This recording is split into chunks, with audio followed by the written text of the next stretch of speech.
Dr. Eric Kelly III and a host of phenomenal speakers from all around the globe for this 7-day virtual event that you don't want to miss. The mission of the Black Business Expo is to raise scholarship money from kids all the way from high school all the way from college. The Black Business Olympics is one of the largest Black business showcases in the world. It is an opportunity for businesses and companies to showcase their businesses globally. We are going to be giving away laptops up to $5,000 away to students. Again, I'm Olivia Appleberry, the founder of 2 Cents Finance and one of the speakers for the expo. I am so excited to see you there. For more info, go to www.blackbusinessexpousa.com or call 919-308-9090 and hope to see you there.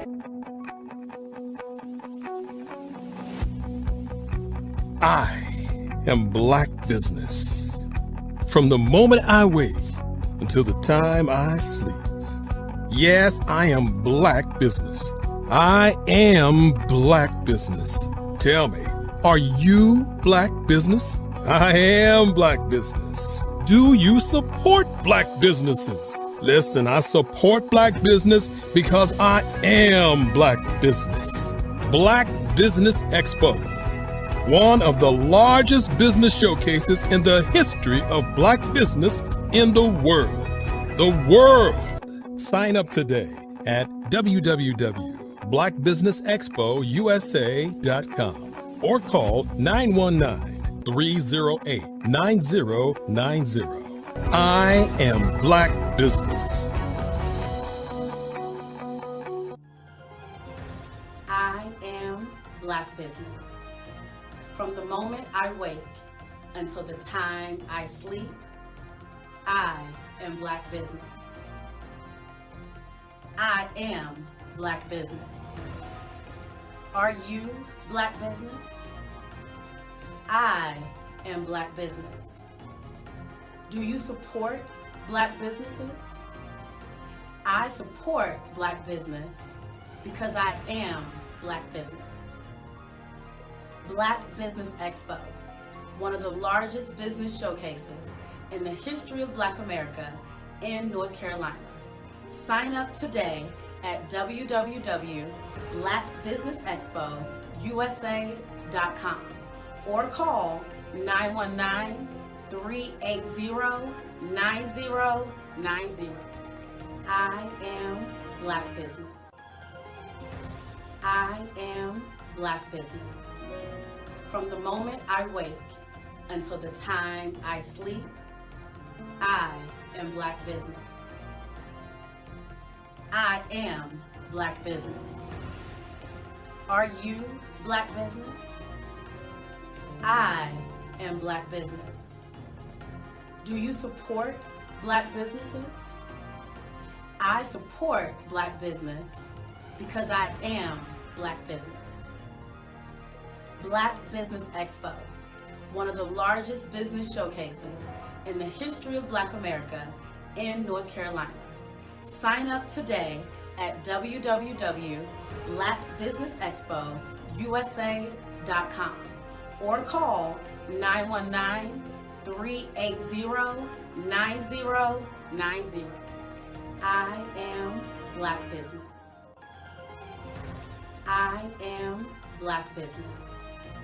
From the moment I wake until the time I sleep, I am Black business. I am Black business. Are you Black business? I am Black business.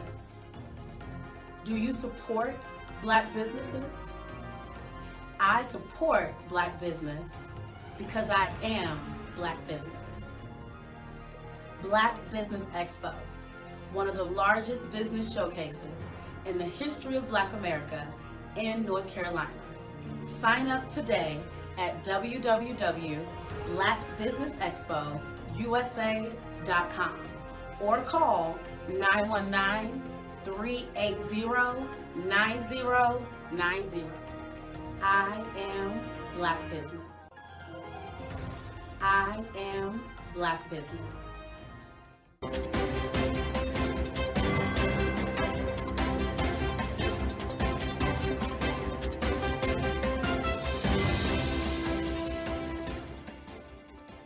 Over the past few years, we've seen the growth of existing and new initiatives focused on financial inclusion, building global networks, and reducing the wealth gap in response to the idea there's not enough seats at the table.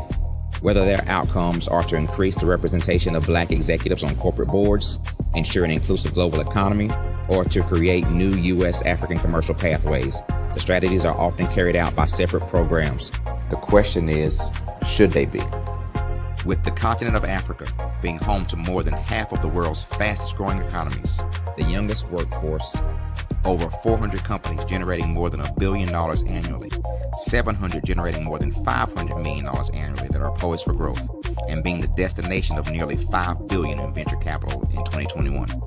Diversifying U.S. and Africa commercial engagement by building bridges between African businesses and their U.S. diaspora should begin being seen as mutually beneficial. From helping to reduce Africa's enormous capital gap to catalyzing two-way trade opportunities, the COVID-19 global pandemic hopefully has taught us that global challenges and opportunities are more interconnected than we thought.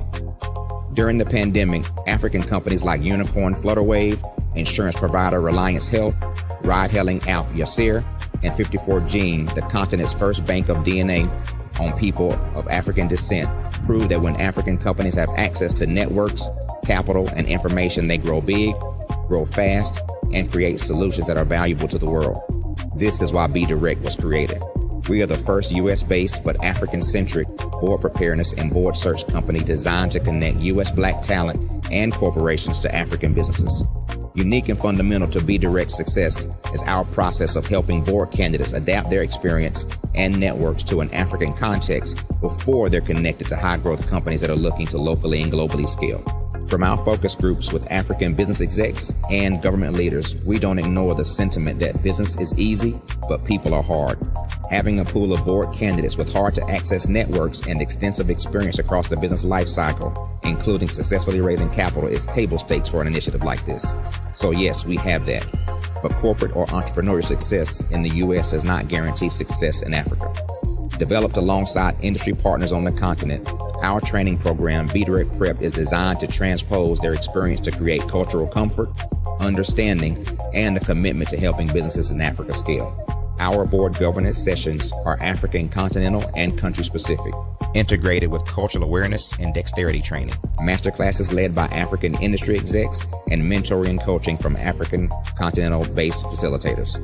But even more unique to Be Direct Prep, we cap off our training program with an immersion trip to help candidates that have not been to Africa before see and feel Africa's complexity and opportunity from African soil. We all know traditional network-based board placement has historically left a lot of us out of ever really being in the paid board pipeline. Our strategy supports the work of many great organizations that are successfully filling seats at U.S. board tables by creating more tables for those that are still left on the sideline. It's time to start seeing the role and value of U.S. Black talent and businesses on the continent of Africa differently. Old perceptions and habits limit economic inclusion. Let's transition Black talent and the African businesses they will support from the periphery of the global economy to its core. Living in a global lockdown, we all know now how fast local and global economies can change, and see the value of having businesses that hire, strengthen local value chains, and even grow globally. Status quo in any form holds back progress. We must democratize U.S.-Africa commercial engagement by socially and economically connecting cultures that have long been disconnected. It's time for for Africa's U.S. diaspora to redefine their global value by helping African businesses scale continentally and globally.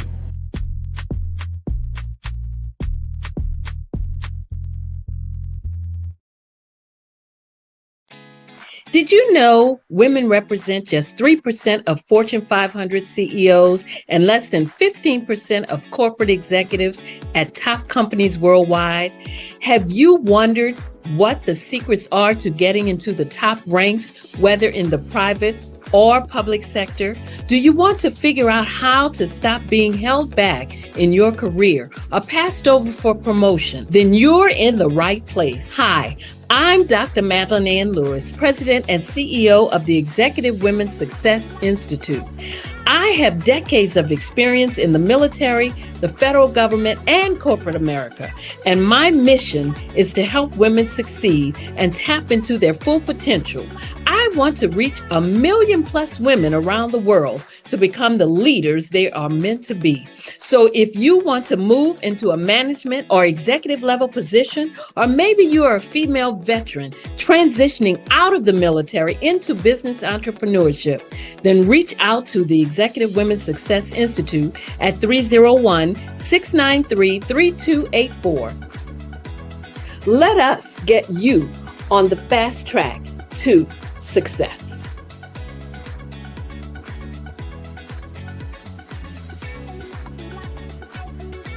I'm Ramon Ray, founder of Smart Hustle Magazine and smallbiztechnology.com.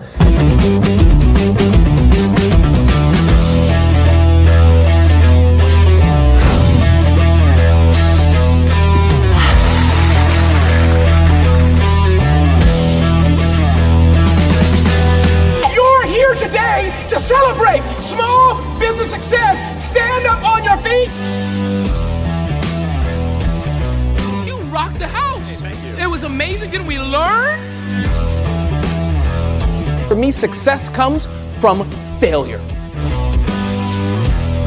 One thing not to do is shake somebody's hand like this.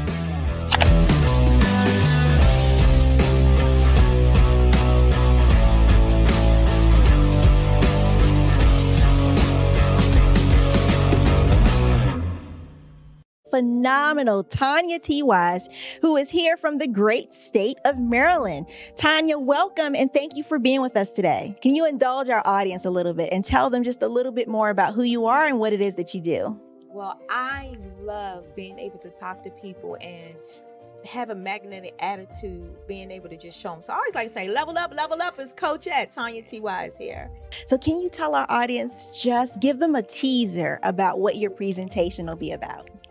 So my philosophy is that we should all be living our dream life. So tomorrow I'm going to talk about how you start living your dream life. What are some of the things that you thought about in your childhood that you just kind of let go and dormant? Wow. And I want to reignite that and just give you some pointers and some tips, some tools, some strategies to be able to start living your best life now. And guess what, Rhonda? And leave it inheritance for your legacy.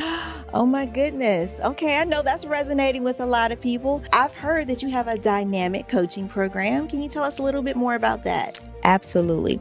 So our coaching program help people that have the lack of time, that lack strategies, and lack the confidence to go after their dream life. So we help them implement tools, we help them implement strategies, as well as give them resources so that they can live their best life now and leave that inheritance. Wow. Oh, I love that. I love the leave the inheritance part. Listen, you are dropping some major nuggets, and I know a lot of what you're saying is resonating with a lot of people, but I think we're all curious. How did you even make this transition into the speaking and coaching arena? What's the story behind this? So I started out in finance, and I realized that a lot of people don't necessarily go after their dream life because of the lack of finances or the education behind finances. But it wasn't until I lost my firstborn, my only son, that life changed for me. And where I was going after it all, living the corporate life, hit my 6-figure income and living in my dream house with my dream man, driving my dream car. I nearly lost it all when I lost my son. And so I realized it only takes one financial catastrophe that can change your entire life. That's what made me start All New Beginnings. Because no matter what's going on in life, there's a new beginning. And because of that, we develop a program called Wise Minded. My little slogan is, don't just dream it, let's live it. If they want to connect with you or work with you, what is the best ways for them to be able to do that? Well, for my social media guru, you can connect with me on every single social media platform as Tanya T. Wise. 5-Star BDM, Brand Development Masters, is a professional consulting and advisory group keenly focused on business development services for the small to mid-sized business and entrepreneurs. Although every business is unique, they often share business development challenges that can be addressed through smart branding. Services include process improvement and operations, digital strategy and transformation, business intelligence, digital marketing, and personal branding. Our business and personal branding company has helped a number of professionals and organizations to optimize and grow. This results in more business, more opportunities, better reach, positive outcomes. Visit www.5starbdm.com today to learn more. Hey everyone, it's Grant McGaw, CEO of 5-Star BDM and host of the award-winning Follow the Brand podcast and TV series, where I help you to build a 5-star brand that people will follow. My genius is personal brand development through intelligent communication and helping you achieve your business and career goals. I am a requested speaker on digital technology and brand development issues. I want to work with you to increase the value of your current opportunities while attracting new ones. Every one of you is unique, and we all share challenges that can be addressed through smart branding.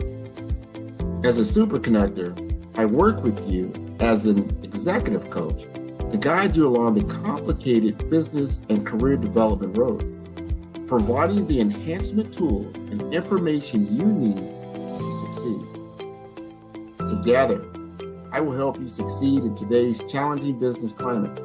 I will evaluate and measure your progress. Best of all, I am right alongside you every step of the way. Build the brand called you. Genius is coming.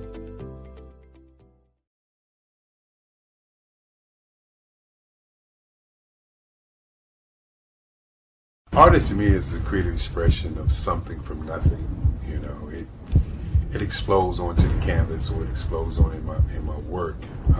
One of the things that I try to do more than anything is I try to just give the lines and the movements and emotions and expressions into to what I do.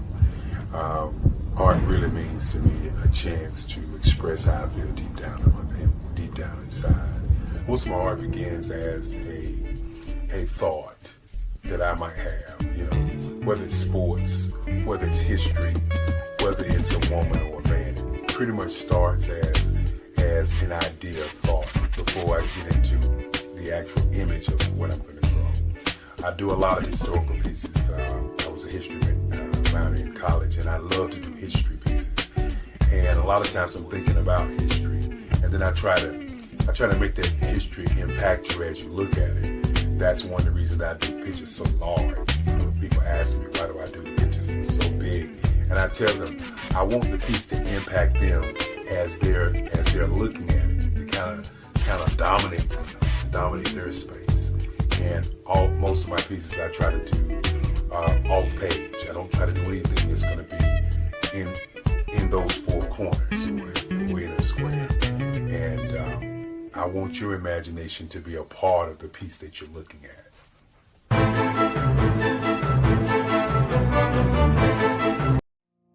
Did you know that approximately 333.34 million businesses exist today, according to a report from 2021?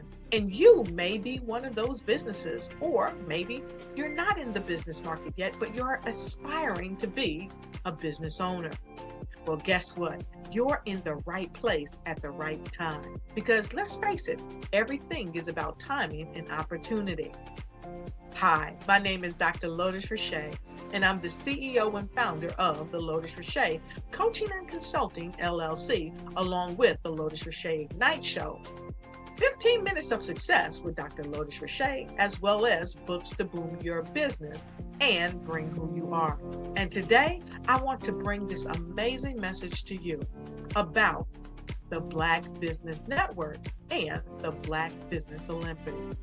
See, the Black Business Network and the Black Business Olympics is designed to help people just like you, that's right, that look like me, to take their business to the next level. Not just in your front yard or your backyard, but globally. The Black Business Network and Black Business Olympics is designed not to just help you survive, but to help you thrive. So join us today as we come together with businesses all around the world to support our students, our children, our young teens, our young entrepreneurs. What we do is we come together to help raise funds for students who are aspiring to be business entrepreneurs, who are aspiring and who are thriving in college. We endow them with a wonderful opportunity to gain scholarship of either a laptop or several thousands of dollars.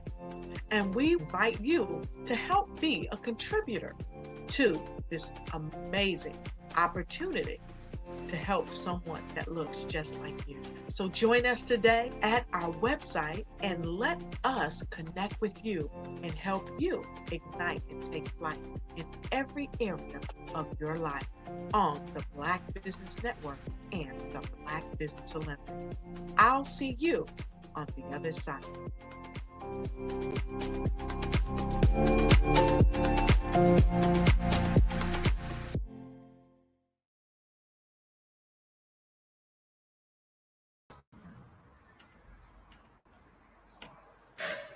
Good day, business owners, entrepreneurs, thought leaders, and corporations.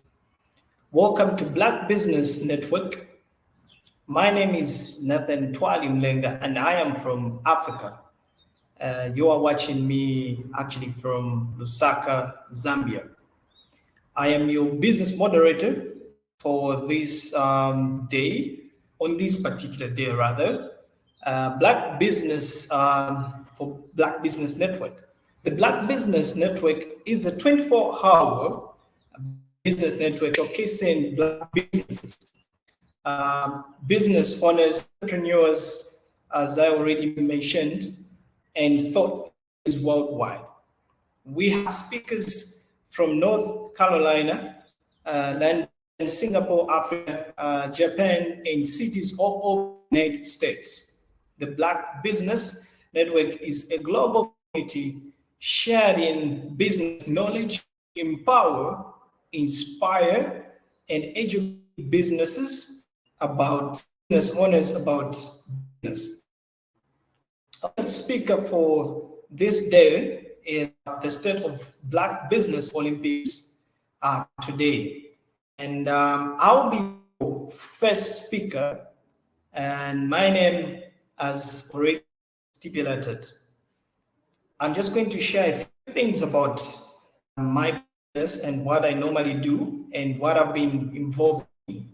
I've been coming on this particular platform from time to time. I've been talking about the Rise Up Summit, which will happen on 4th March this same year, 2024, on Monday. Basically, this movement started by just few individuals. I am part of them.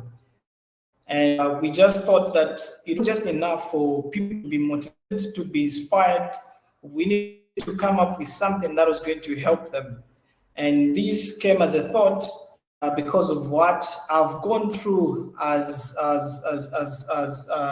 in youth, and came as a thought as a result of what people used to go through and reports that we used to receive individuals.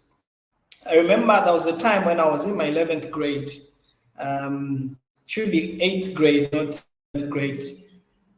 I had nobody to help me with the streets. And then I went to my grandfather, late grandfather. He had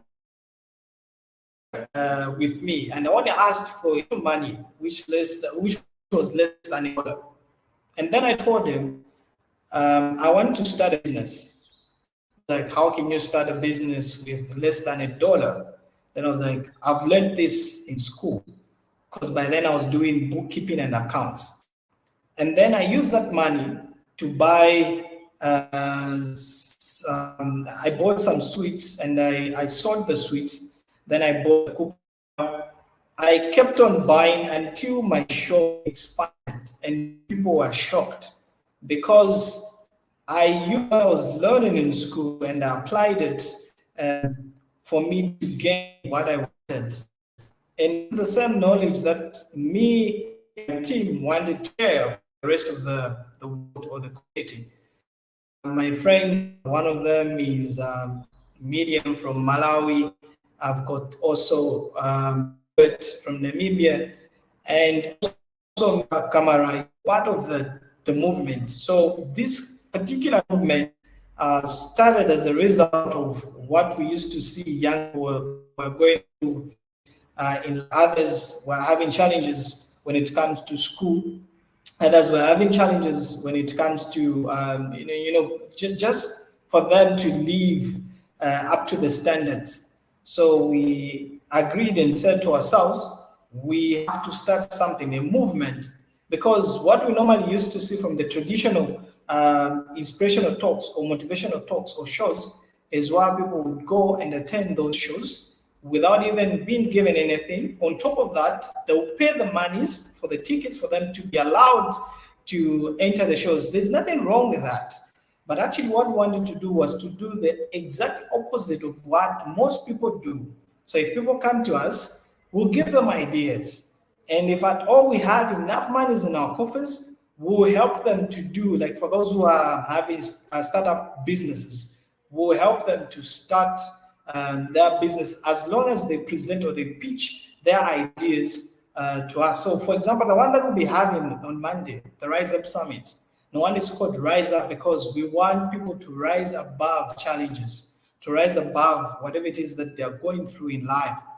So talking of challenges, just like I've already mentioned, in Africa, many people think of Africa as the place where, there's poverty, there's this. Actually, there are a lot of opportunities here. And if people were to come and invest back in Africa, that can be a greater opportunity because we already have technology here. I'm using technology.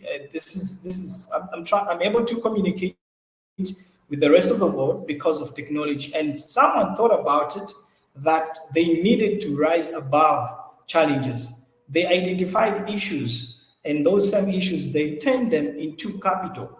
So even as it's not that we want to make money for us to keep things going. Yes, of course, the organizations will need money for it to run. But all these things will be done as a result of people that will be coming in, at least to help us in one or two things. And again, we have our objectives as an organization. Sorry, I didn't make mention of when it started. I just mentioned the people that are involved.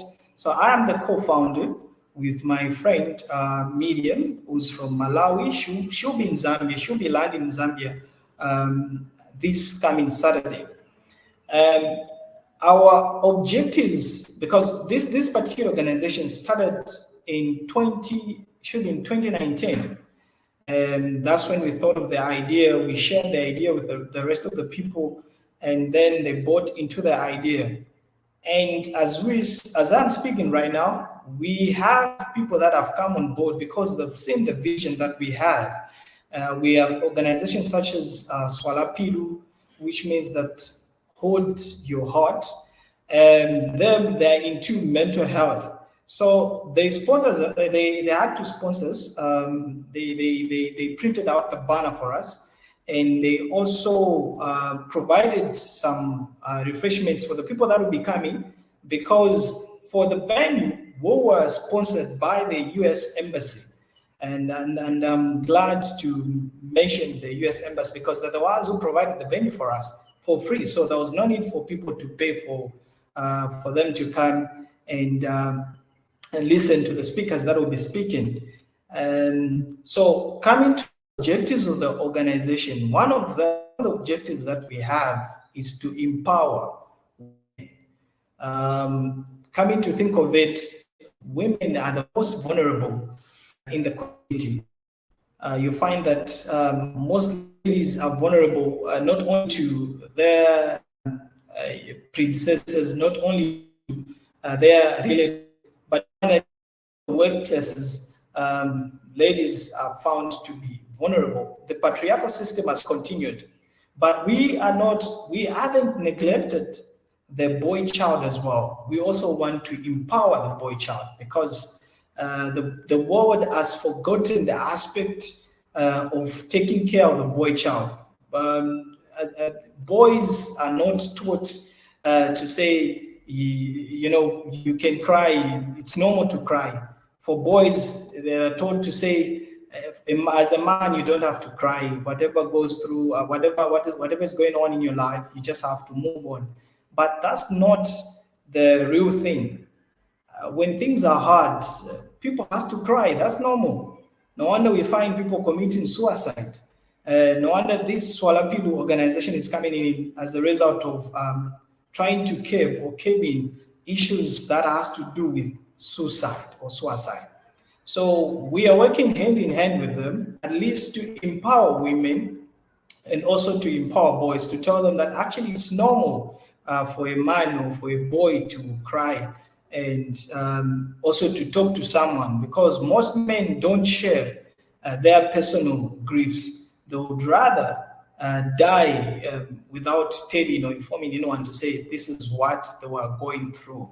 So this is basically what we normally do. That's one of the objectives that we have, that is to empower women. So which means that if we have enough monies from the donors, the people that are willing to donate or to help us with the movement on how we can run things, the doors are open.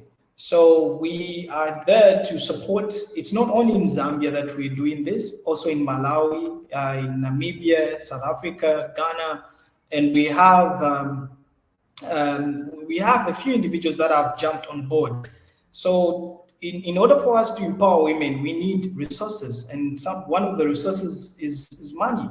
We need money. We also need human resource, where we can be sending people who are able to identify those individuals that are willing to bring change. We need, because there are a lot of women out there, they've got ideas, but they don't have capital. We understand that the world is faced with, is faced with a lot of challenges. Just some few years ago, and now we're also having other challenges that may hinder people not from progressing. So the other objective that we have as Rise Up movement or Rise Up Summit movement is that we also want to educate. Apart from empowering them, we also want to educate them. So we have a program where when we have enough money, we'll get some of the monies. We sponsor those who are in tertiary education. We also sponsor those who are in secondary and elementary. We also try to sponsor those who would like to study abroad, but at the moment we are just dealing with the locals. So when the monies are enough, our objective is to make sure that we sponsor not only the less privileged, but there are those who are in school. It's just that maybe their parents are just having some difficulties. We also try to jump in.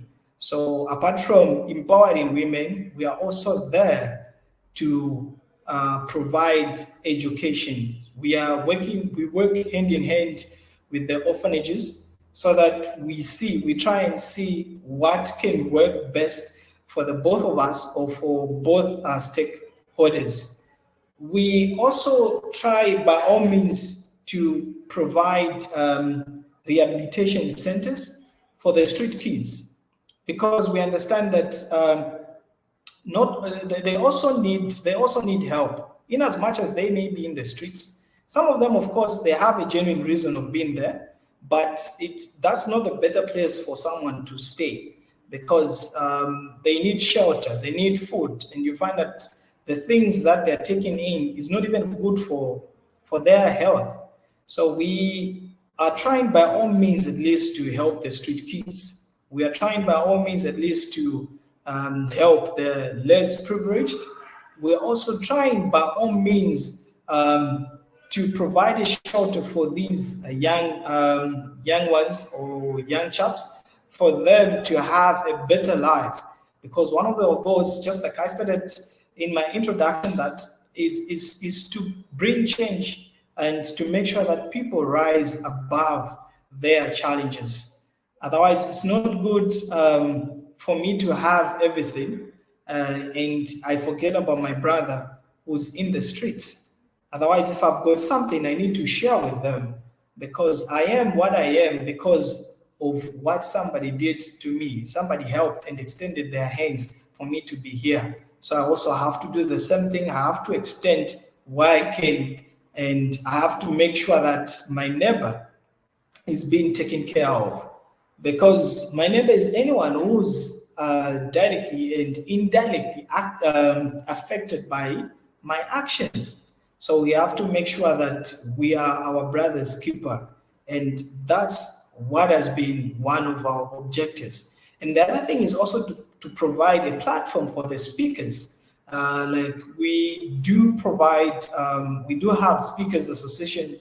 One of the organization is Fly High Speakers Association, where we engage speakers. We provide them with a platform where they'll come and speak, and we even find audience. We provide them with people, and then they just have to come, because we want to try and identify talents that people have, because others are good at speaking, then others are also good at teaching. So we want to try by all necessary means to identify. So that's also another objective that we have, which is to identify the talents that individuals have.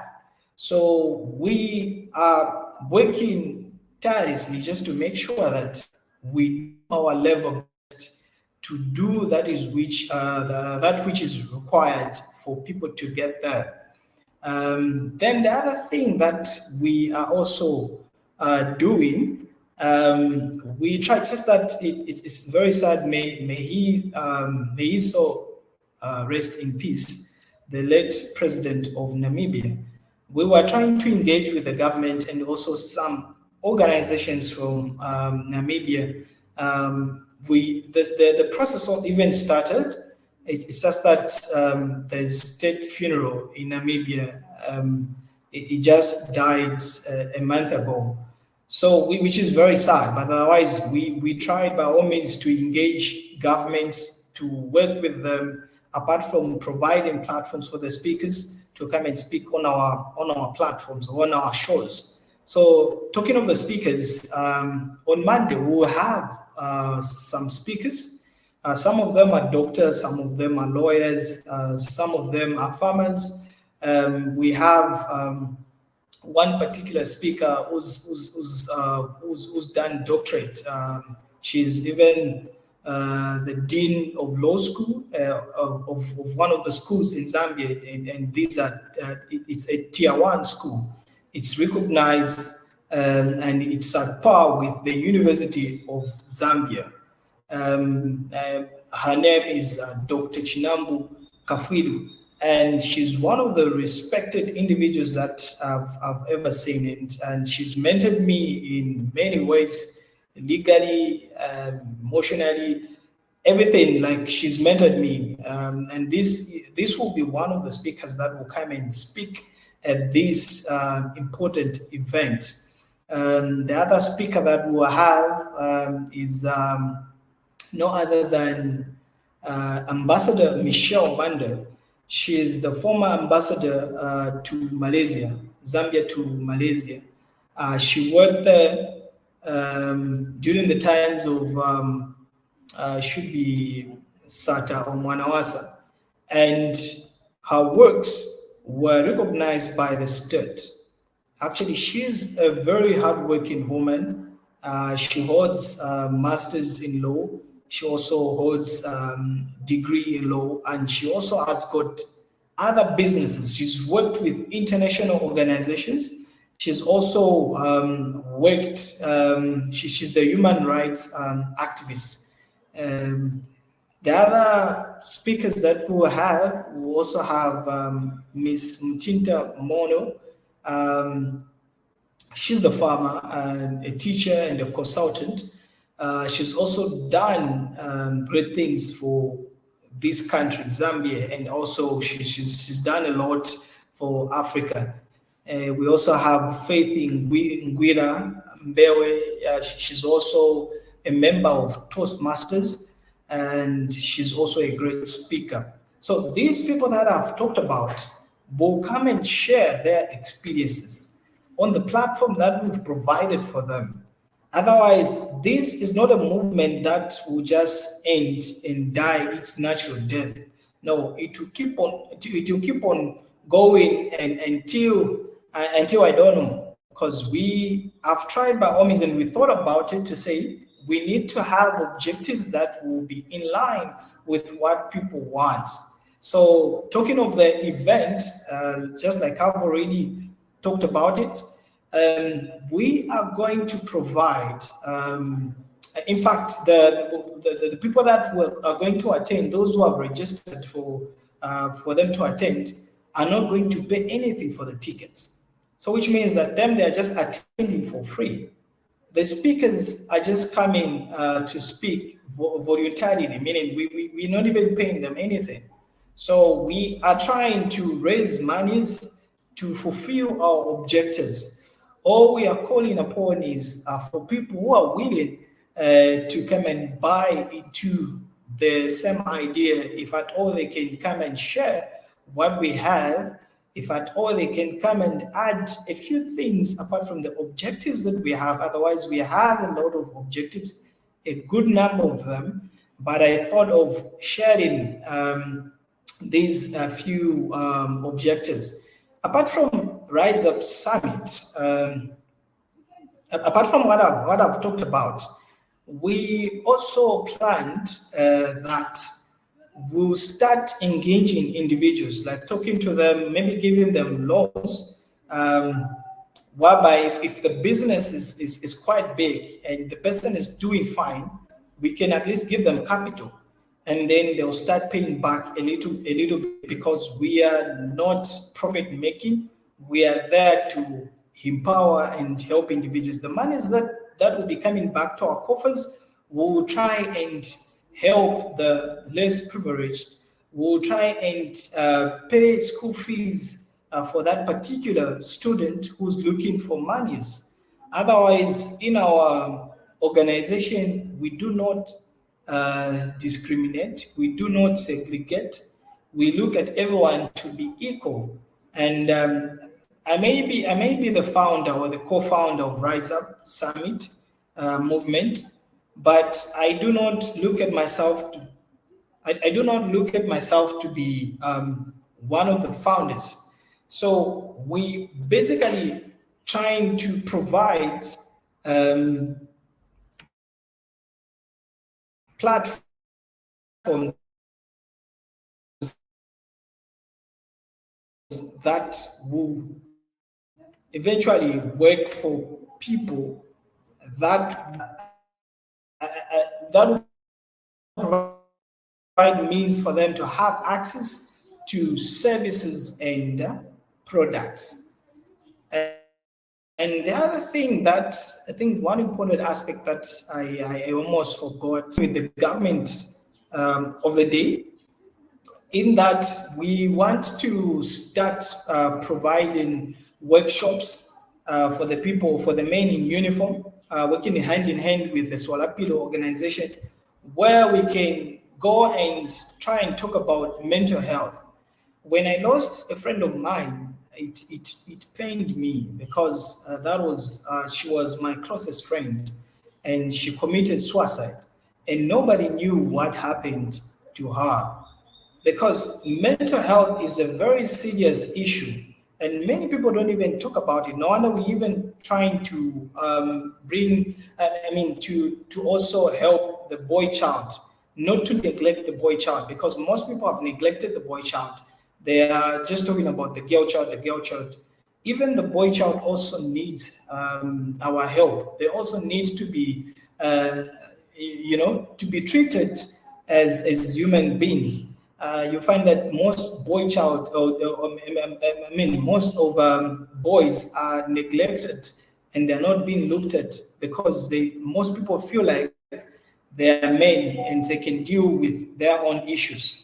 I feel like it's cardinal for us to look into these aspects, to provide platforms. So all we do as Rise Up Summit is to provide platforms for people to come and speak, just like Black Business Expo, where people would come and showcase what they normally do. And I'm glad that I am the moderator. I'm part of Black Business Expo. I'm doing my level best to moderate and to make sure that whatever it is that I'm putting in, or the efforts that I'm putting in, are also showcasing or showing to the rest of the world that actually this is what these people are doing, and they mean business. So working with the government and trying to provide platforms or trying to have workshops, all we are trying to do is to provide safe place for individuals, to provide safe place for boys, to provide safe place for girls, to provide safe place for women and ladies, and also men and women, women in uniform. Because there has been so many cases of suicide where people have committed suicide for no particular reason. So our movement is actually big. Our goals are actually big. We are trying by all means at least to bring on board individuals that may be willing to work with us, that may be willing to look into these aspects and these objectives that I've shared. In Africa, for those who are overseas, in Africa, there are so many things that you can do as an individual, as an investor. There are international laws that normally protect the investment of someone. You may enter into what is known as stabilization clauses or stabilization clause, which protects your investment. And there's MIGA, which also protects your investment in terms of wars and whatever that may happen to you, because that will be an insurance. So all I'm trying to say is that when people come here to share ideas and businesses, let's try by all means also to support them, because we've got means. Means are there, yes, we may support them, but we should try by all means also to extend our hands to invest back in Africa. There are so many places that you can invest in. You can invest in education, you can invest in mines, you can invest in, there's so many things that people can do in order for them to secure their monies. Maybe just to talk about the team that is managing Swalapilu, because I've talked much about Rise Up Summit movement. So for Swalapilu, we have the founder, goes by the name of Mary Kufanga. She's the one who came up with the initiative, because she thought about it. She was like, many people are dying and no one is talking about it. Of course, others were just thinking about it, but they were not acting on it, because the world is in need of men who are action-oriented. We need to act. Whenever we've identified an issue, we need to act. No wonder we are seeing billionaires of nowadays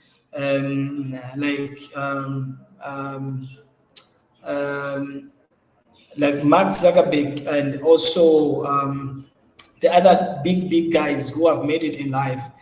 These guys, they identified a problem and then they came up with a solution. So whenever we are trying to work out something, we should also try by all means to find solutions to those problems, because these problems will always be there, and we'll always have the needy amongst ourselves.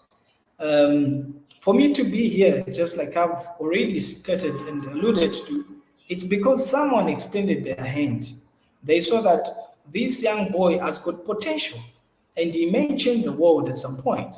So these some people came through and they helped me to be where I am. So whatever it is that we may have, we have potential. We have something to give to the world or to the universe. It may not be in Zambia, it may be in the United States, it may be in Singapore, it may be in China. So we may bring change, and change starts with me, and change starts with you, the one who's watching or the viewers. If you have identified an issue in your community, try to find a solution and apply that particular solution to that particular problem. Even me, for me to come up with this particular movement, because I thought about it, and it's because of what I went through. I'm action oriented. Whenever I said that I'll do this, I'll definitely do that, because I've wired my mind to think in such a manner that whenever I come up with a plan, or whenever I come up with an idea, I need to work towards that idea, because and that's what I was taught by my grandma, that you can make a difference provided you know the direction. So change will always start with us. If we do not work towards this, there will be no change. And if we keep on complaining, we'll just keep on draining ourselves. So we have to make sure that we do our due diligence. We provide the things that are needed for those who may need them, because there are people who have got things that they don't even need. Maybe there's somebody there in China, there's someone there in the United States, there's someone there in Africa or in Singapore who may need those services. So actually, I've seen quite a number of business owners on this platform who have done tremendous works, and others have done things that have even changed the lives of people. Talking of Dr. Eric, is provided the platform for people, even those who are in Africa, to come and speak on such a platform. He thought of it to say, actually, there's need for me to provide a platform for people to come and speak, for them to network, for them to sell out their services, and which is very good. This also comes to the objectives that we do provide as Rise Up Summit. I talked of, we provide objectives such as we are trying to empower women, we are trying to empower boys, we're also trying to empower girls. We are also trying to educate them, which is the monies that we raise normally goes into our coffers in order for us to provide a proper education, because just like Nelson Mandela said, education is the key to success, because education is the only equalizer that people have. People may go as far as being called doctors. People may go as far as changing their lives because of education. Because nowadays people need somebody who's got a paper, because they understand that actually they think in a different way, and their level of understanding is actually different. Unlike someone who hasn't been to school, their thinking is totally different from what somebody who has been to school may reason and articulate certain issues. Then we also think of providing platforms for speakers to come and speak. We also have one of the objectives is also to rehabilitate or to provide rehabilitation centers for street kids because we think that they too need our services. So the other thing that we are working towards as an organization is also to provide workshops where we can go and train and where we can go and talk about mental health or mental issues, because many people don't just share, especially men. Men go through these things, but they don't want to share with anyone because they are scared that the moment they tell someone that they were beaten by their wives, someone will start laughing at them. It's normal to share with someone because we all need help. All of us need help. Nobody's self-made. We all need help. Women need help.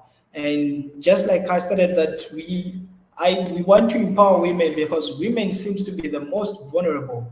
It's not by nature, it may be by nature, but we're also trying to see or to look into it that we provide platforms and means for them to at least to be independent.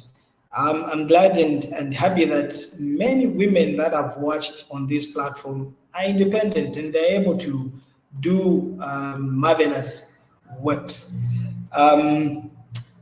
With the few minutes that I've remained with, would like to share the contacts that you can use to reach out to me. The email that I normally use, there's the email for the organization, and there's the personal email that I normally use. So my personal email is nathan.twain1@gmail.com. Then there's the email for the organization, which is Rise Up Summit 2@gmail.com.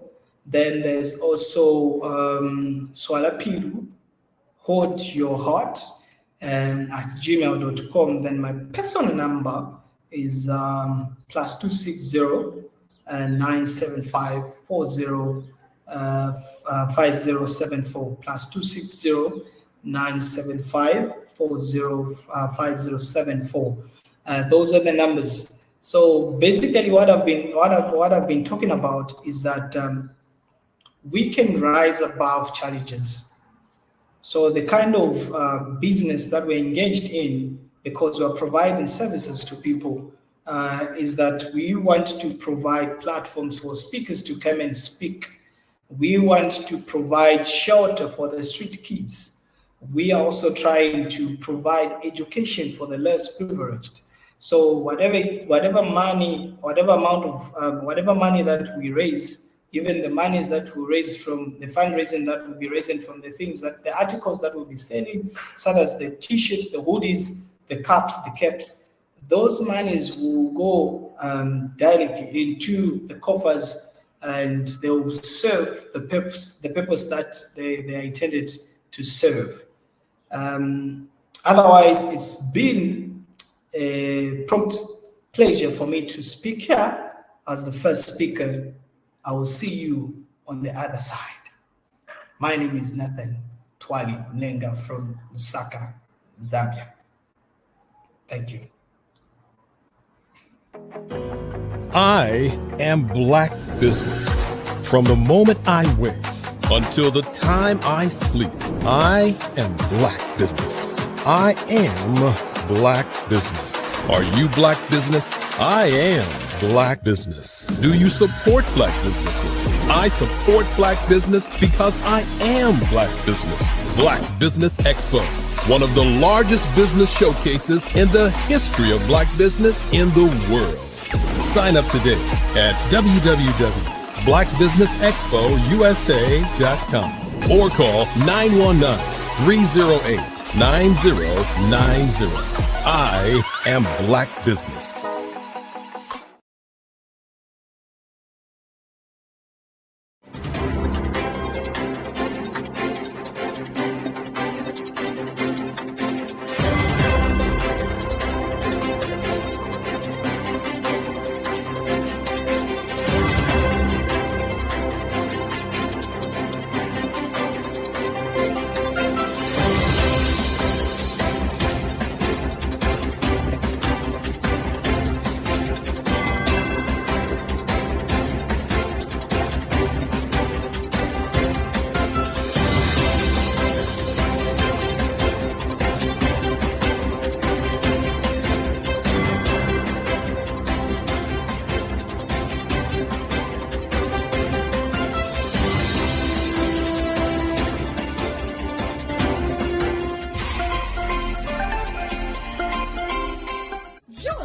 Dr. Eric Kelly III and a host of phenomenal speakers from all around the globe for this 7-day virtual event that you don't want to miss. The mission of the Black Business Expo is to raise scholarship money from kids all the way from high school, all the way from college. The Black Business Olympics is one of the largest Black business showcases in the world. It is an opportunity for businesses and companies to showcase their businesses globally. We are going to be giving away laptops up to $5,000 away to students. Again, I'm Olivia Appleberry, the founder of 2 Cents Finance and one of the speakers for the expo. I am so excited to see you there. For more info, go to www.blackbusinessexpousa.com or call 919-308-9090 and hope to see you there. I am Black Business. From the moment I wake until the time I sleep. Yes, I am Black Business. I am Black Business. Tell me, are you Black Business? I am Black Business. Do you support Black businesses? Listen, I support Black business because I am Black Business.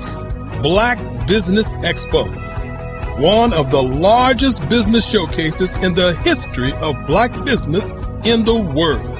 The world! Sign up today at www.blackbusinessexpousa.com or call 919-308-9090. I am Black Business. I am Black Business. From the moment I wake until the time I sleep, I am Black Business. I am Black Business. Are you Black Business? I am Black Business. Do you support Black businesses?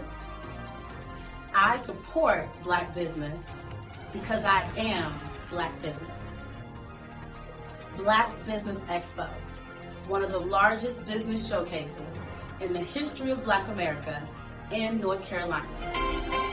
Join Dr. Eric Kelly III and a host of phenomenal speakers from all around the globe for this 7-day virtual event that you don't want to miss. The mission of the Black Business Expo is to raise scholarship money from kids all the way from high school, all the way from college. The Black Business Olympics is one of the largest Black business showcases in the world. It is an opportunity for businesses and companies to showcase their businesses globally.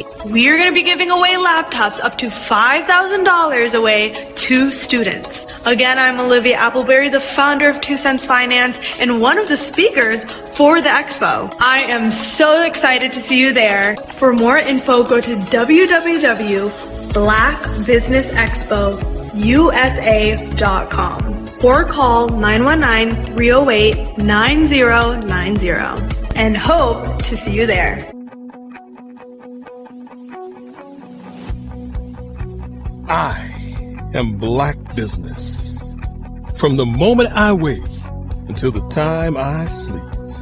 Yes, I am Black Business. I am Black Business. Tell me, are you Black Business? I am Black Business. Do you support Black businesses? Listen, I support Black business because I am Black Business. Black Business Expo, one of the largest business showcases in the history of Black business in the world.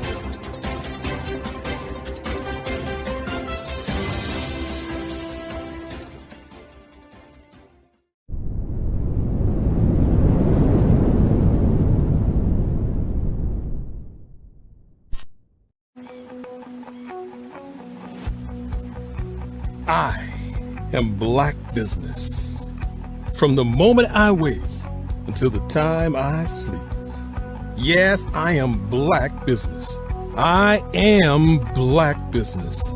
Tell me, Are you Black business? I am Black business. Do you support Black businesses? Listen, I support Black business because I am Black business. Black Business Expo, one of the largest business showcases in the history of Black business in the world. The world! Sign up today at www.blackbusinessexpousa.com or call 919-308-9090. I am Black business.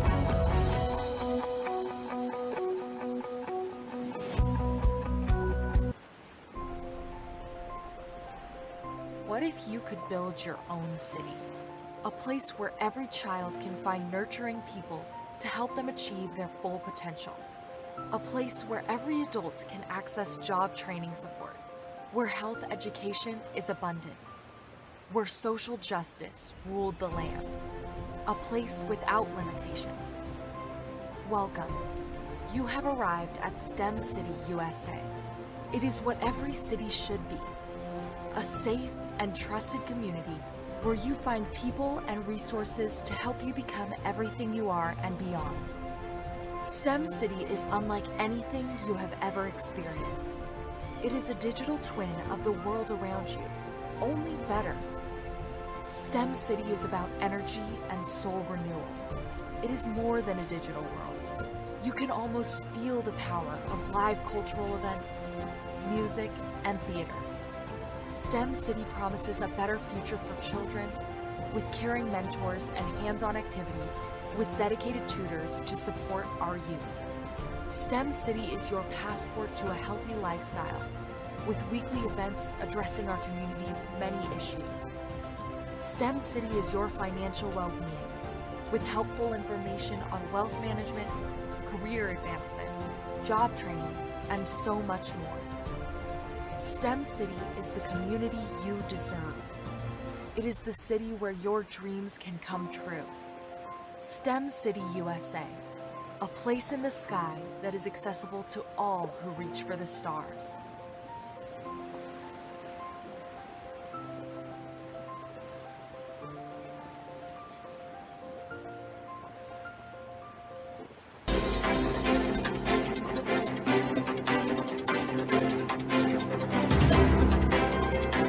Hello, I am Dr. Eric Kelly III, the visionary strategist and founder of the Black Business Olympics.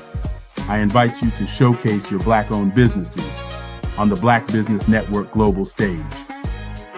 The Black Business Olympics is a global Black Business Network platform that propels Black-owned businesses into the international spotlight. By showcasing your business on the Black Business Olympics platform, you can reach a worldwide audience of potential customers, partners, and investors.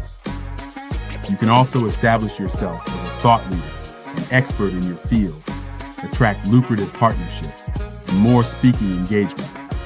In addition, the Black Business Olympics platform provides a valuable opportunity to connect and collaborate with like-minded entrepreneurs and business professionals from around the world. This can lead to new business opportunities, ideas, and relationships.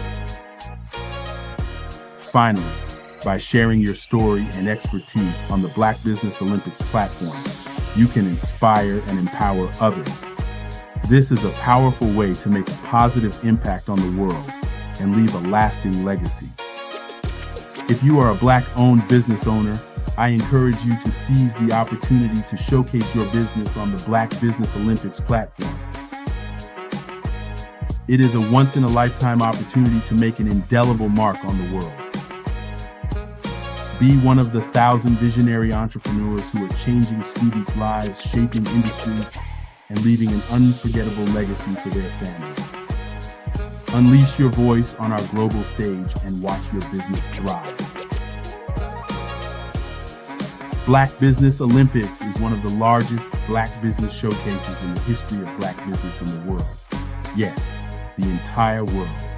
Just give me a call today at 919-308-9090.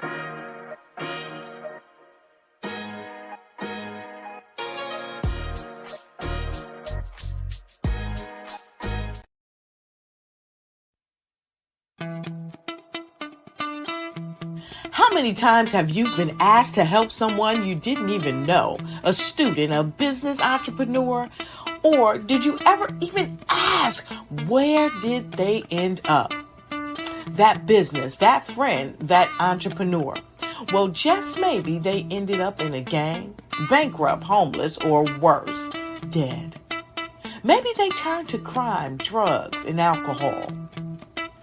Did you ever wonder? Did you destroy their dream, or was your life always so easy? At the Black Business Olympics, we started a movement to help students complete. Give them hope and foster success. Help them to leave their dreams of providing laptops, computers, and up to $5,000 in scholarship funds. Today, we ask you to help a student, a business owner, or an entrepreneur to realize their dream by sponsoring them, supporting them, and buying from them. Consider this. With $1.6 trillion in our Black community, we only ask for a small donation for our students, our businesses, and our entrepreneurs. And you can change a life today. So I ask you, what are you going to do? Sit on the sideline and watch our students in high school be leaders, miss out on their dream from lack of resources? Or are you going to donate to the movement and change their future and yours as well? Give us a call today at 919-308-9090. Change their life by investing with action to the Black Business Olympic Fund. The Black Business Olympics, one of the largest business showcases of Black business in the history of the world.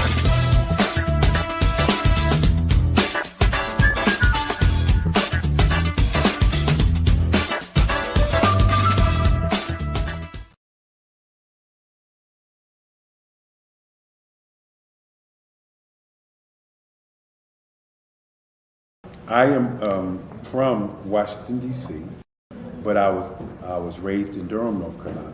I came to Durham when I was about 5 or 6, and then I traveled back and forth to D.C. because it's where my people are from. One of the unique things about my family is my mother, she's also an artist. She does quilting, and she does a lot of artistic things. And then my son, he draws with both hands, his right hand and his left hand like I do. So that's kind of a family trait. And then my other son, he's a videographer, and my daughter, she works, she's a regional vice president for Sunglasses. When you start out drawing and sketching, you want to continue to explore, you know, each avenue. I do pastels, I do pen and ink, I do painting, I do acrylics. I haven't done oils yet.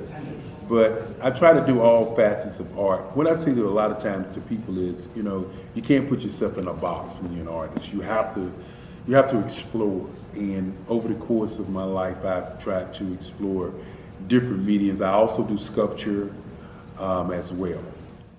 I choose my subjects by the intensity that they have in their faces, or the intensity that somebody is moving, because I do more than portrait drawings. I also do I do abstract, and then I do figurative drawing also. Well, what happened in this particular show is that I started out trying to come up with something that would be a little bit different than what everybody else is doing. So I was working on a Barack Obama show, and they wanted me to do some paintings of Barack. And so what I did was, because of the deadlines, I kind of did it kind of fast. And then I realized when I was doing it fast, I enjoyed it. And so then I started doing other pieces the same way, and I started to enjoy those pieces also. And so I came up with this particular style. And it's a style of lines and colors. And what's interesting is that when I was in college, I did a show called Lines, Colors, and I talked about the boldness of the blacks, the hotness of the whites, and this is how this is come about, later on in my life. And the colors comes from a lot of the entertainers that I work with, where they wear different colors. They don't wear, your plain reds or your whites. They wear different colors, and so that's also another piece of what's giving me the colors. The subtitle of this show is Faces That Speak Life. That's real critical. Faces that speak life. Each one of these pieces is a life source and a life energy that's being put on display for people that are looking at it. I always say in terms of my art, it's not important that I draw them. It's important what you get out of what I draw. I don't try to just draw it because you like it. People wanted me to do prints. I didn't do prints. People asked me to do different people, but the people that I choose are people that make a difference in the lives of people in the world. So the human landscape idea was, again, as I say, the lines represent your emotions, it represents your ideas, and it represents your journey as a human being. And that's why you get the different pieces and the different looks. And as you notice, I try not to do one look that looks alike another look. And that's what's the most important part of this show. Artist to me is a creative expression of something from nothing. It explodes onto the canvas, or it explodes on in my work. One of the things that I try to do more than anything is I try to just give the lines and the movements and emotions and expressions into what I do. Art really means to me a chance to express how I feel deep down inside. Most of my art begins as a thought that I might have, whether it's sports, whether it's history, whether it's a woman or a man. It pretty much starts as an idea of thought before I get into the actual image of what I'm going to draw. I do a lot of historical pieces. I was a history minor in college, and I love to do history pieces. And a lot of times I'm thinking about history, and then I try to make that history impact you as you look at it. That's one of the reasons I do pictures so large. People ask me, why do I do pictures so big? And I tell them, I want the piece to impact them as they're looking at it, to kind of dominate them, dominate their space. And most of my pieces I try to do off page. I don't try to do anything that's going to be in those four corners or in a square. And I want your imagination to be a part of the piece that you're looking at.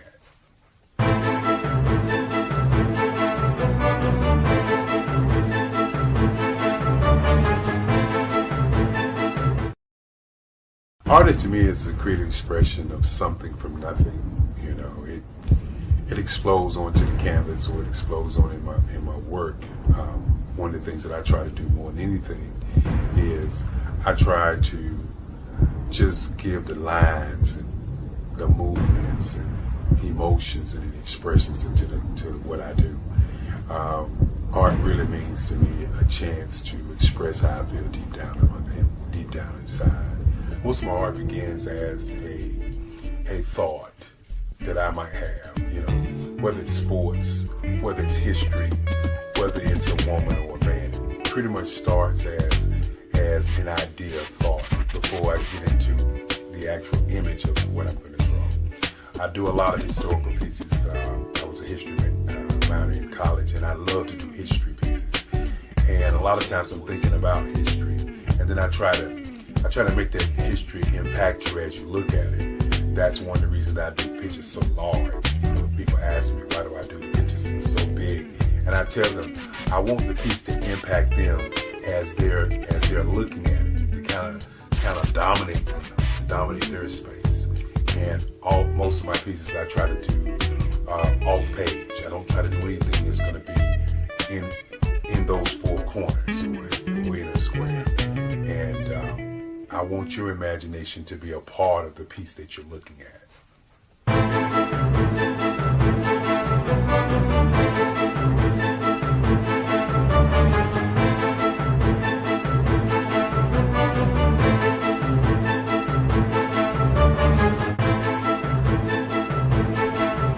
The way I feel when I'm drawing, when I'm creating something, is I feel free.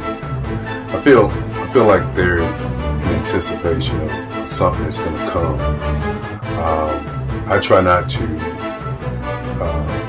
draw first. I try to draw second. And what I mean by that is I try to allow myself to kind of get into the piece and just relax. Sometimes I miss time. I'll draw 2-3 hours, sometimes 4 hours. And while I'm drawing, it's just a free. I just feel free. I mean, I feel like time stands still.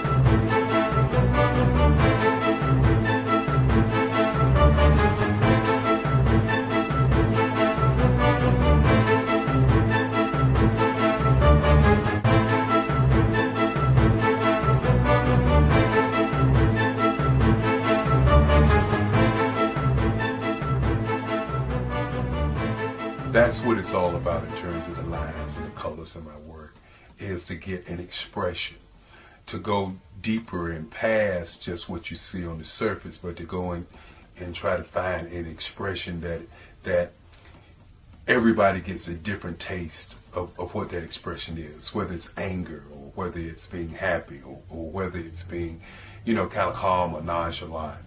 That expression that people take away from the piece is the most important part of what I do as an artist. Bold is the size of my pieces, where I try to do the piece larger than life, to kind of push forward toward you. That's what the boldness is all about. It's not so much about the lines, it's about the size.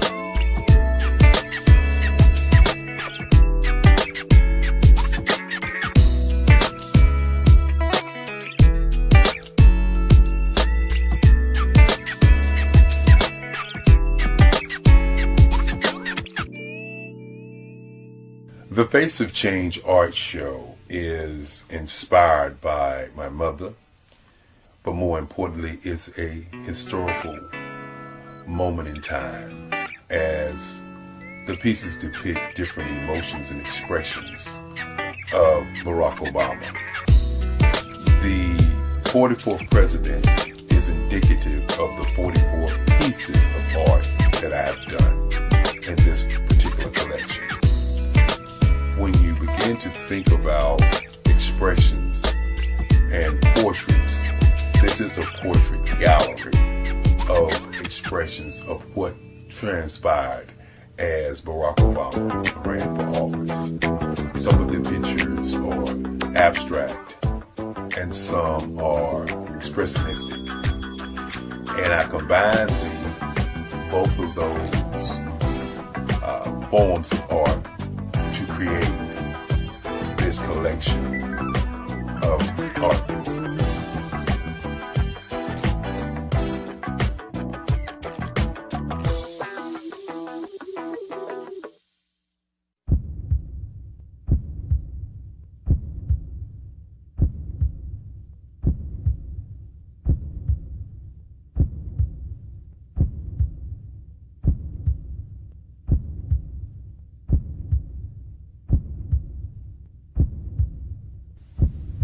Overcomer.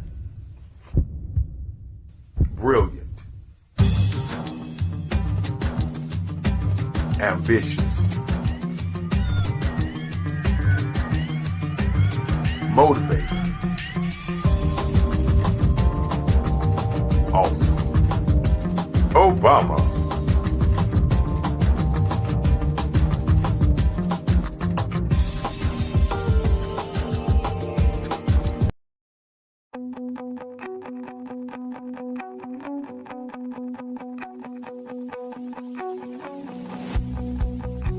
I am Black Business.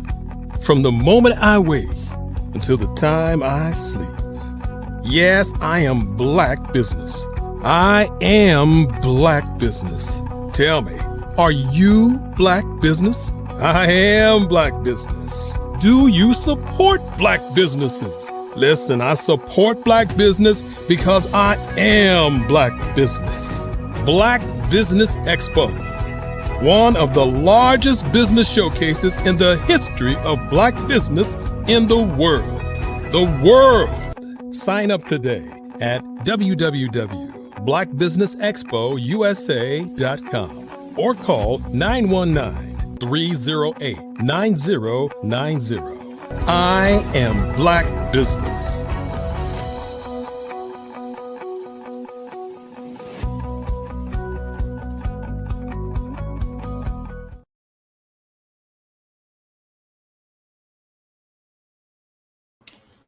Hello, welcome back. Good day, business owners, entrepreneurs, thought leaders, and corporations. Welcome to Black Business Network. My name is Nathan Twali Mlenga. I am your host, moderator for the day, and you're watching me from Lusaka Studios. This is Black Business platform. I am your moderator for this particular day on Black Business Network. The Black Business Network is a 24-hour business network showcasing Black businesses, business owners, entrepreneurs, and thought leaders worldwide. We have speakers from North Carolina, London, Singapore, Africa, Japan, and cities all over the United States. The Black Business Network is a global community sharing its business knowledge to empower, inspire, and educate businesses about business. The keynote speaker for today, or our speaker for this particular hour, is no other than Dr. Eric. Dr. Eric is one of the prominent African-American artists of the last 3 decades. His oil on canvas work is a harmonious blend of abstract and expressionist portraits featuring pop culture icons. Furthermore, as the founder of the Black Business Olympics, Dr. Kerry has created a platform that uplifts and empowers, fostering a community where diversity, innovation, and excellency are celebrated. And this vision has paved the way for a brighter, more inclusive future for today's youth. Viewers, without further ado, I give you, and I'm honored to host the owner of Black Business Expo, Dr. Eric. Without further ado, I give you Dr. Eric.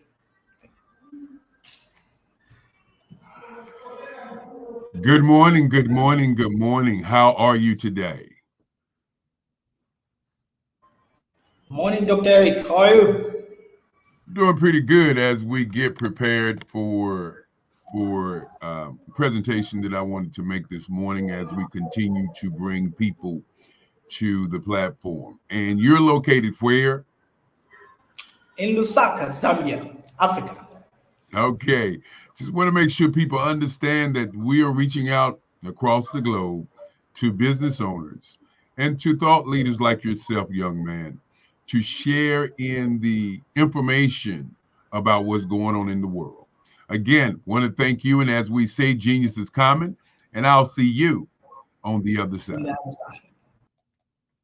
Good morning, good morning, good morning as we get prepared to look at today. And today's theme is advertising, public relations, marketing, sales, merchandising, and public relations. And what we shared with you before I came on were artworks by myself, artworks from the Eric Kelly III Museum. The Eric Kelly III Museum, which is planning a 9-nation tour to Africa. And so wanted you to kind of begin to see what different levels that has to happen as you, as a business owner, begin to promote, advertise, market, sell, and create merchandise for your business. Let's just start out with the first one, which is PR, public relations. And what does public relations have to do with your business? Well, public relations is like the story, the truth story about what you're going to be doing, the main reason or the why story about what you're doing. Public relations is the piece that starts before people know about what you do or what you have or what kind of company you have. The PR is the public's persona of who you are and what you do. And so PR is so important in your company. As you watch the videos prior, you'll notice that the video started out with talking about the museum, talking about the type of work, talked about the idea behind the work. And that's what your public relations is all about. Then, of course, next in line is your advertising. What are the bells and whistles of your company? You know, what does your company do? You know, it's tantamount to a car. When you buy a car or you hear about a car, you hear about that car in newspapers and magazines and in videos and commercials. That is the public relations part of your business. But then what are the bells and whistles about that car? You know, what are the bells and whistles about my art? And the bells and whistles about my art would definitely be as of course my phone would ring while I do my presentation. What are the bells and whistles about my art? The bells and whistles about my art are abstract expressing. Abstract expression. The expressions in my art is the bells and whistles. The line work in my art is a part of the bells and whistles. The colors in my work is a part of the bells and whistles. The subject matter of my art is not a part of the bells and whistles. The subject matter in my art is a part of my art. I want you to get that for a moment. When you look at your company, you know, what is your unique advantage? What is your features and what is your benefits about your company? That is what people want to know. They don't want to know how long you've been in business, because most of the time they expect you to be a competent or a business that's been in business for a while, that's doing great things. So as we look at the advertising piece, or as you look at your car, and we want to keep that going backwards and forwards so that you can kind of get a feel, because some people can see what a car is. And so that's why I use that analogy. So with your car may have a engine, a type of engine that makes it a benefit to you. The engine may be also a feature. You may have power windows, power door locks. You may have a exercise trunk. You may actually have a large vehicle or a small vehicle. These are the features and benefits. This is the advertising piece. This is what the car has. You know, why would I buy the car? Okay, becomes the marketing. The marketing is the gas that runs what you do. So let's talk about marketing of the art. The marketing of the art is who you put that art in front of so that they can see the bells and whistles, which are your advertising. So many times I talk about you can lead a horse to water, but you want to be the salt. You can lead a horse to water, but you want to be the salt. Because many times people say you can lead a horse to water, but he won't drink. Okay. Ask yourself in your business, what part of your business are you? Are you the leader of the horse to the water? Are you the horse, which means you're the worker bee? Are you the horse that's coming to the water, or are you the person that's riding the horse, or the person that's following a follower? Okay. And then the last question is, are you the salt? And what I mean by the salt is that if in fact you have a horse that you've led to water, if you have a product or service that you've created and you put in the marketplace, if you put salt in the horse's mouth, he will drink the water. So are you the salt to your customer? Are you the salt to your client? Are you the salt to your success? And so these are the kinds of things that people don't think about when they think about marketing. Marketing is the gas that runs the car. Now, today's theme also embodies sales. And we're going to talk a little bit about sales in the end.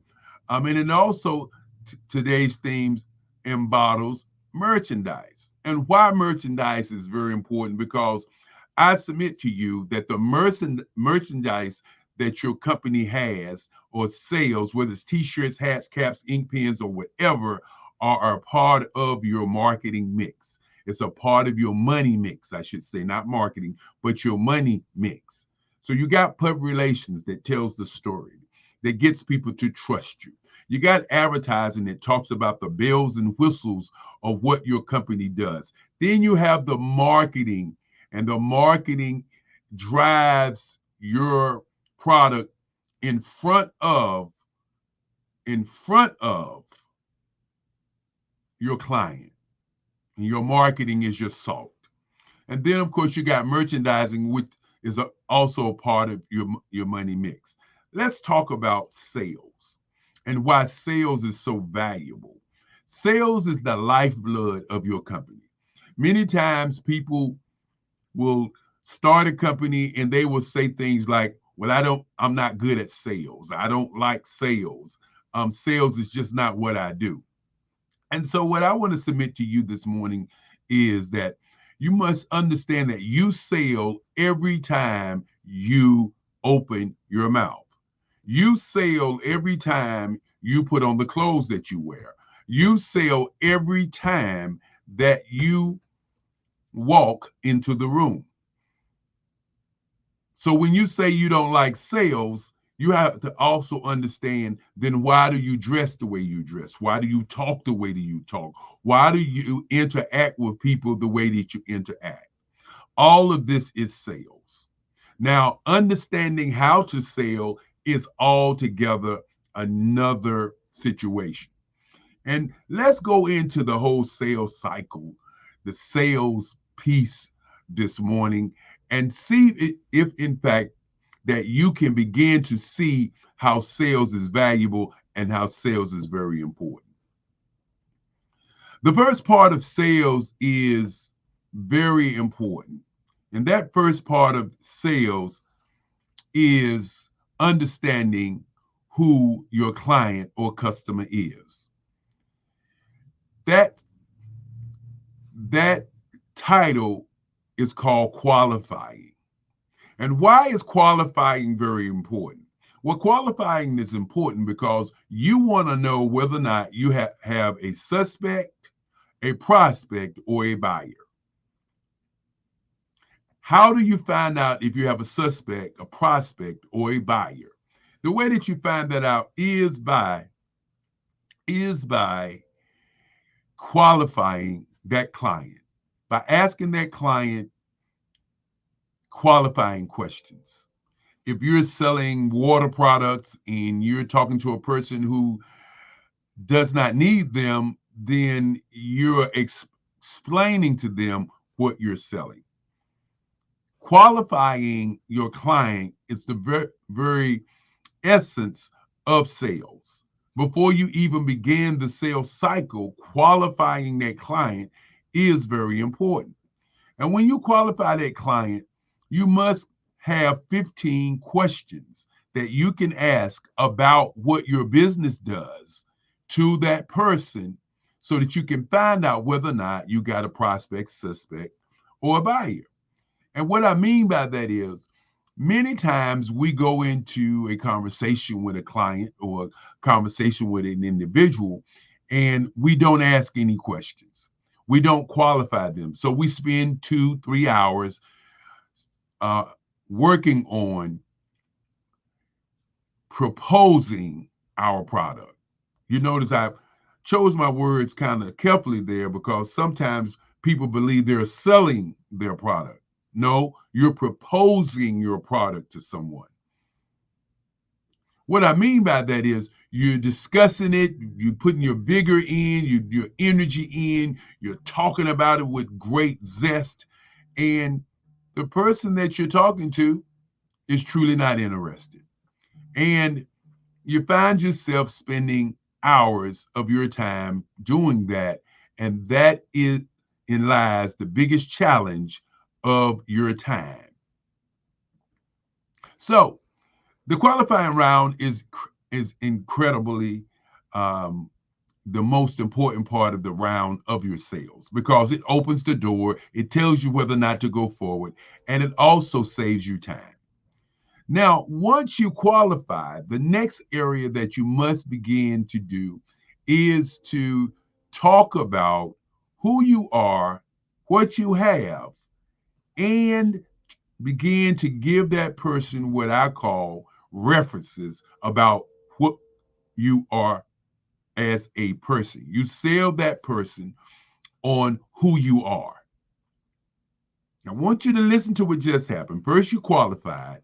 Then, once you qualify the person and that person begins to be a buyer, then you want to, what we call, share with them information about who you are and what you have. In other words, you are creating a trust there.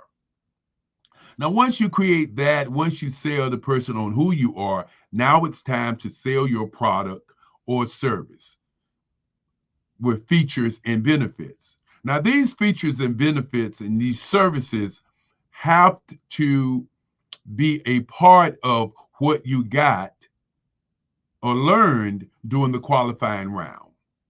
That's why the qualifying round is very important. The qualifying round is 15 questions or 8 questions of what you need that buyer to understand about your services and what your buyer is saying in reference to what you're saying about the questions that you're asking. And so when you begin to sell your product, you want to put the features and benefits down. And those features and benefits align with what you and the client or customer have talked about during the qualifying round. Once the selling of your services or, sharing the information, now it's time to close. And this is where the customer becomes the most what we would call disinterested, looking for excuses, gets more rigid, gets more on the defensive when you begin to close. But when you do a great qualifying round, the close is already done. Okay? And you close on the statements that the person that you talk to or the client that you talk to in the qualifying round. As you can well see, everything backs up to qualifying your client. Many times when you don't qualify your client, you spend a lot of time just talking. And once you close the client on the features, the benefits of what that client is looking for, then the most important thing to the sale is signing the documents. No sale is complete until you sign the documents. And after signing the documents and getting all the things in place, the next piece is to ask for referrals. Many times we go into the sale and we do a great job and we get the sale when we ask for the order, we get all the paperwork signed, and we say, thank you very much, and we rush to the next customer. We don't take time to look at that customer who 9 times out of 10 has more clients who want the same thing that that person wants. So we don't ask for referrals. The referral business is always the great business. And let's back up just a moment and talk about customers. Many people who are in business, who started business, would come and say, I've been in business for over 25 years, and I'm still looking for new customers. I want to submit to you that if you're in business for over 5 years, or 10 years, or 20 years, that the real customer that is right in front of you when you're looking for new customers is your old customers.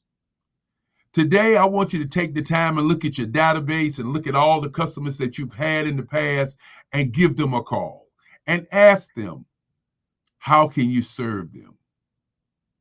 Ask your old customers, your old customer base, or your customers that you have served who are your fans, who are your raving fans, who when you first started your business were the first customers that you had, are probably still customers that you have not talked to because you continue to look for new customers and have not really developed all of your old customers.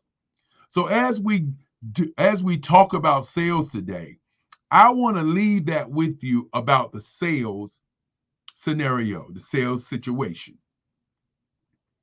Today's theme is advertising, public relations, marketing, sales, merchandising.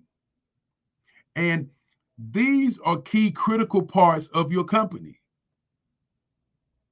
You cannot continue to be a great business if, in fact, you don't address these 6 pieces. When you're addressing these things, you don't have to look at your public relations as a challenge. You don't have to look at your advertising as a challenge, your marketing as a challenge, your merchandising and your sales as a challenge. What you must begin to do is break down each one of these before you begin to do business. Because if you don't, what happens when you don't understand the sales cycle? What happens when you don't have merchandise? What happens when you are not marketing or putting your company in front of your client? What happens when you don't look at your bells and whistles, your features and your benefits, your advertising? What happens when you don't have great public relations or press? As my great grandfather used to say, you must be relentless. You must be involved in the number 1 business in the world, which is thinking. You must be involved in number 2, which is research. But you must be relentless. You cannot get to the next level unless you are relentless. So with those things being said this morning, I just wanted to bring that particular piece to the platform. The Black Business Olympics, one of the largest business showcases in the history of Black business in the world. Yes, the world. We want you to understand that the reason that we do this is to connect you with the world, to get you to understand that their world is bigger than your backyard, that because of the pandemic that many people begin to start new businesses and meet new people because the globe was open up to a mindset, which was a mind shift, which is a part of the mind print that I talk about. And so I'll get an opportunity to talk about those different levels in our next conversation. But as we continue to say, genius is common. I hope you enjoyed the artwork that you saw earlier. I hope you saw how we set this whole conversation up for you so that you can see that on this day, which is the second day, which we talk about advertising, public relations, marketing, advertising, and sales, how all these things work together. So look at your business today. Do a deep dive, as they say. But more importantly, create your destiny. Utilize your genius, because genius is common. And I'll bring back the guy all the way from Africa, who's doing a great job, young man that I truly am proud of. I'm going to bring back Nathan Malinga. Hey, Nathan, how's it going? Hi, Dr. Eric. Wow, that's very great. I'm happy that you've shared some insights on marketing. And I think the fun fact that you don't know is that I've done marketing. I've done marketing and I've done digital marketing as well. And it's been a pleasure for you to share those insights with the rest of everybody that is watching. Otherwise, thank you so much. From me, I don't have any questions unless you do have a question to ask me. Well, I don't have any questions to ask you, young man. As we say, genius is common. I know you're going to talk about the scholarships, and of course, you're going to talk about the sponsors, and I will see you on the other side. Thank you.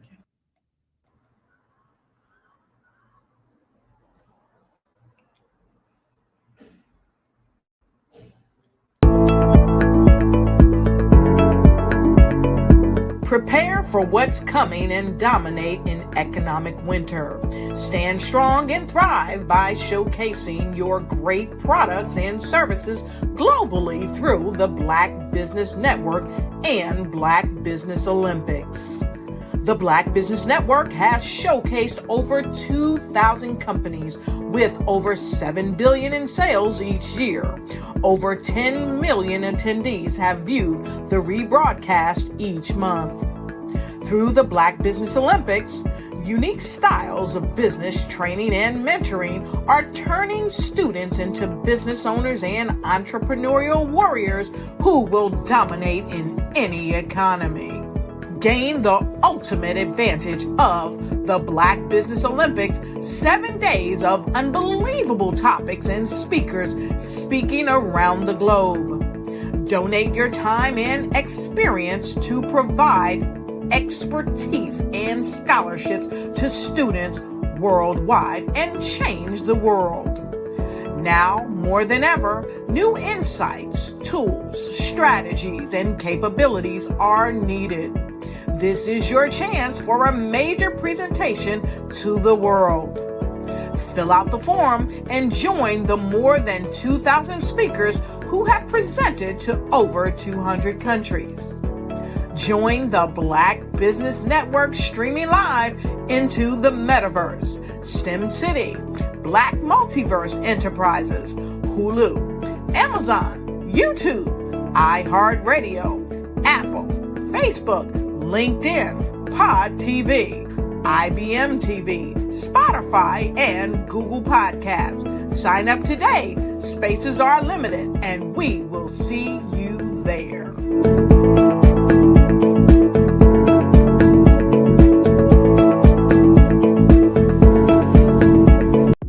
The Black Business Network and Black Business Olympics are essential platforms for Black business owners globally. They provide the tools and support you need to succeed in today's competitive marketplace. Join us today as we collaborate together with businesses from around the world to support our children, students, and young future entrepreneurs, Black businesses and corporations. We raise funds for students going to college and young entrepreneurs who are aspiring to be business owners, and we invite you to be a contributor today. Visit the website www.blackbusinessexpousa.com to connect with and learn more about how the Black Business Network and Black Business Olympics can help you not only share your amazing business story to businesses, but also serve future generations. Hello, my name is David Jones, CEO and co-founder of the Hello LLC, where we help businesses build a culture, brand an experience, and leverage technology to pivot into Web3. Join the Black Business Network streaming live into Roku, Metaverse, STEM City, Black Multiverse Enterprises, Hulu, YouTube, iHeartRadio, Apple, Facebook, LinkedIn, Spotify, Twitch, and Google Podcasts. Tune in, turn on, and let's thrive.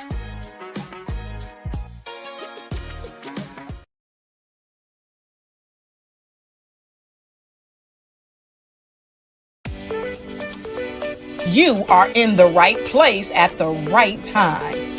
The Black Business Network opens again for its Black Business Olympics, a 24/7 broadcast on business, strategies, global branding, social media marketing, finance, advertisement, and much, much more. Featuring the top, most powerful entrepreneurs and speakers and thought leaders from all around the world as they gather together for this phenomenal event. Join the Black Business Network streaming live into the metaverse, STEM City USA, Black Multiverse, Pod TV, Roku, Hulu, iHeartRadio, Apple TV, YouTube, TikTok, Instagram, Google Podcasts, Facebook, LinkedIn, IBM TV, Spotify, and Twitch. Tune in today and be a part of this amazing movement.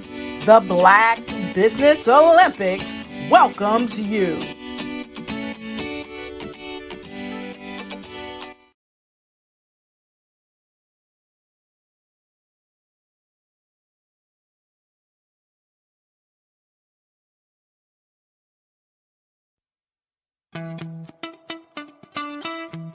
How many times have you been asked to help someone you didn't even know? A student, a business entrepreneur? Or did you ever even ask, where did they end up? That business, that friend, that entrepreneur. Well, just maybe they ended up in a gang, bankrupt, homeless, or worse, dead. Maybe they turned to crime, drugs, and alcohol. Did you ever wonder? Did you destroy their dream, or was your life always so easy? At the Black Business Olympics, we started a movement to help students complete. Give them hope and foster success. Help them to leave their dreams of providing laptops, computers, and up to $5,000 in scholarship funds.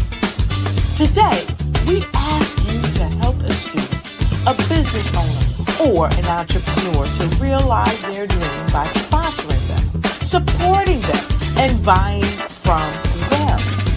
Consider this. With $1.6 trillion in our Black community, we only ask for a small donation for our students, our businesses, and our entrepreneurs. And you can change a life today. So I ask you, what are you going to do? Sit on the sideline and watch our students in high school be leaders, miss out on their dreams from lack of resources? Or are you going to donate to the movement and change their future and yours as well?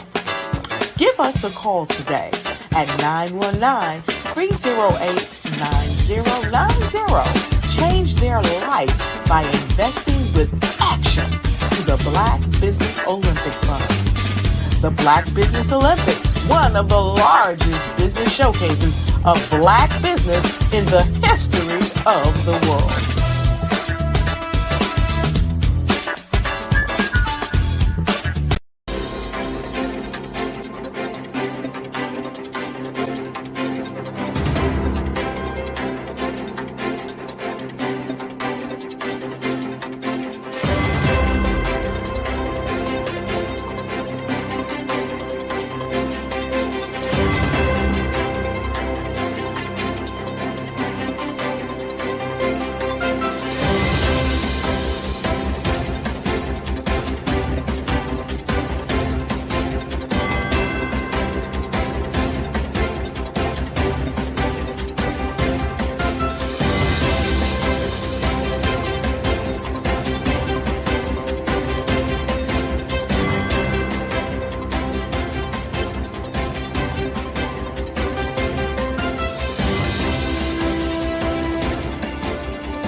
Dr. Eric Kelly III and a host of phenomenal speakers from all around the globe for this 7-day virtual event that you don't want to miss. The mission of the Black Business Expo is to raise scholarship money from kids all the way from high school all all the way from college. The Black Business Olympics is one of the largest Black business showcases in the world. It is an opportunity for businesses and companies to showcase their businesses globally. We are going to be giving away laptops up to $5,000 away to students. Again, I'm Olivia Appleberry, the founder of 2 Cents Finance and one of the speakers for the expo. I am so excited to see you there. For more info, go to www.blackbusinessexpousa.com or call 919-308-9090 and hope to see you there.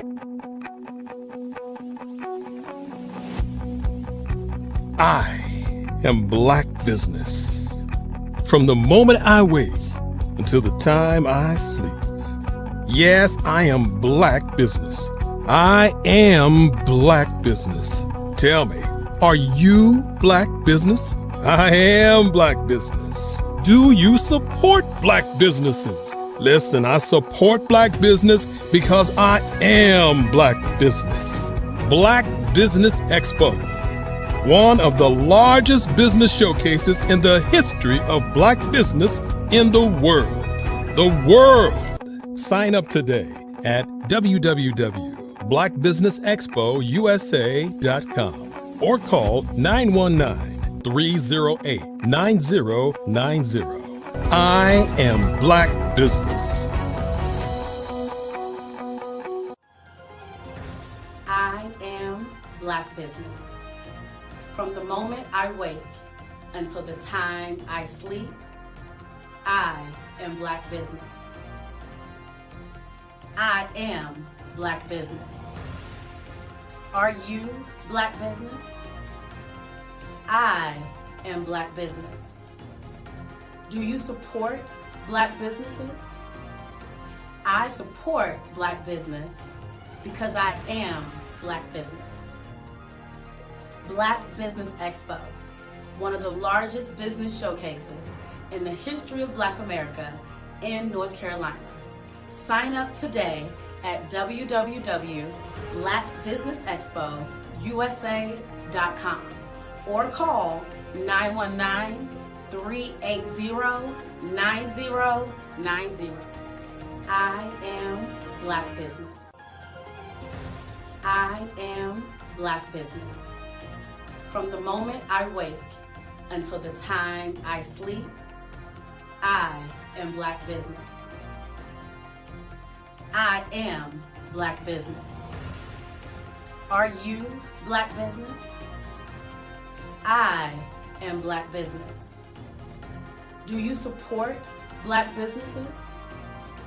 I support Black business because I am Black Business. Black Business Expo, one of the largest business showcases in the history of Black America in North Carolina. Sign up today at www.blackbusinessexpousa.com or call 919-380-9090. I am Black Business. I am Black Business. From the moment I wake until the time I sleep, I am Black Business. I am Black Business. Are you Black Business? I am Black Business. Do you support Black businesses? I support Black business because I am Black Business. Black Business Expo, one of the largest business showcases in the history of Black America in North Carolina. Sign up today at www.blackbusinessexpousa.com or call 919-380-9090. I am Black Business. I am Black Business.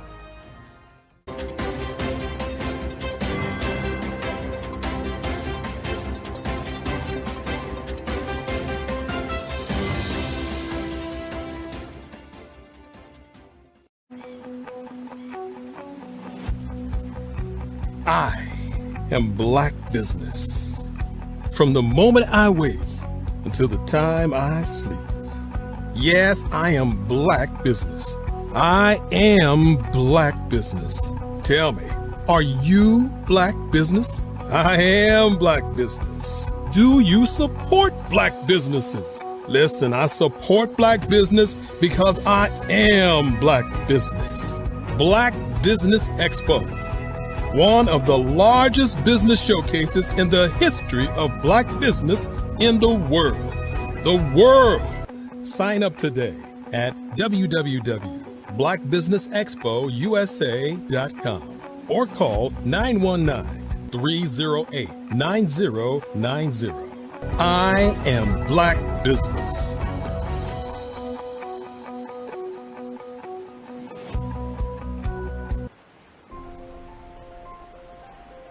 What if you could build your own city? A place where every child can find nurturing people to help them achieve their full potential.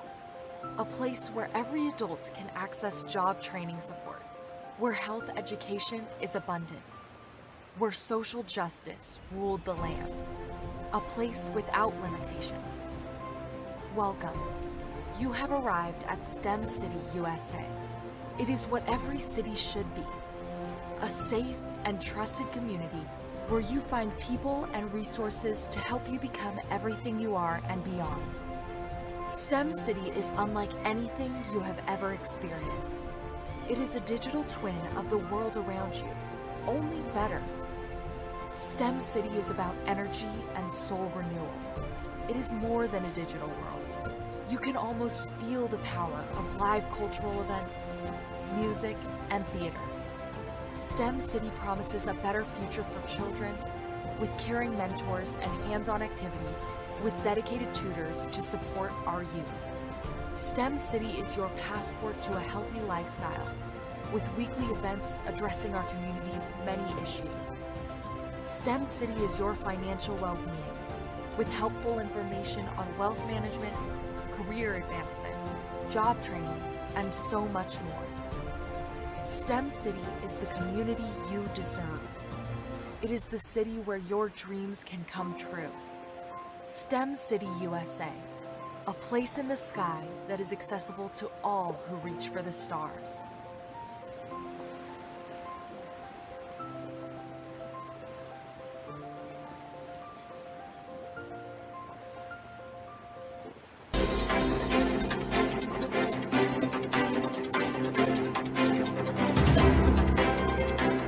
I was born in a little village on the island of Haiti. Many deadly diseases pounded me. It is as if they were on a mission to end my existence on this earth. I refused to give up. In 1983, I left Haiti and came to the United States of America. And I came with $5, 2 shirts. I didn't speak any English. I came to Atlanta. I got a job. I was a doorman. I was a doorman with a dream. What I used to do, I used to come on stage. I'd rehearse this moment that I'm standing in front of you. That's the power of a dream.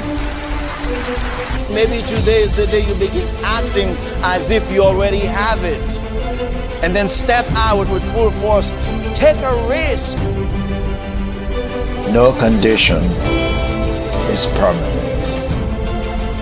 Don't let your situation distract you. You are chosen. You are called. You are born for a purpose in this life.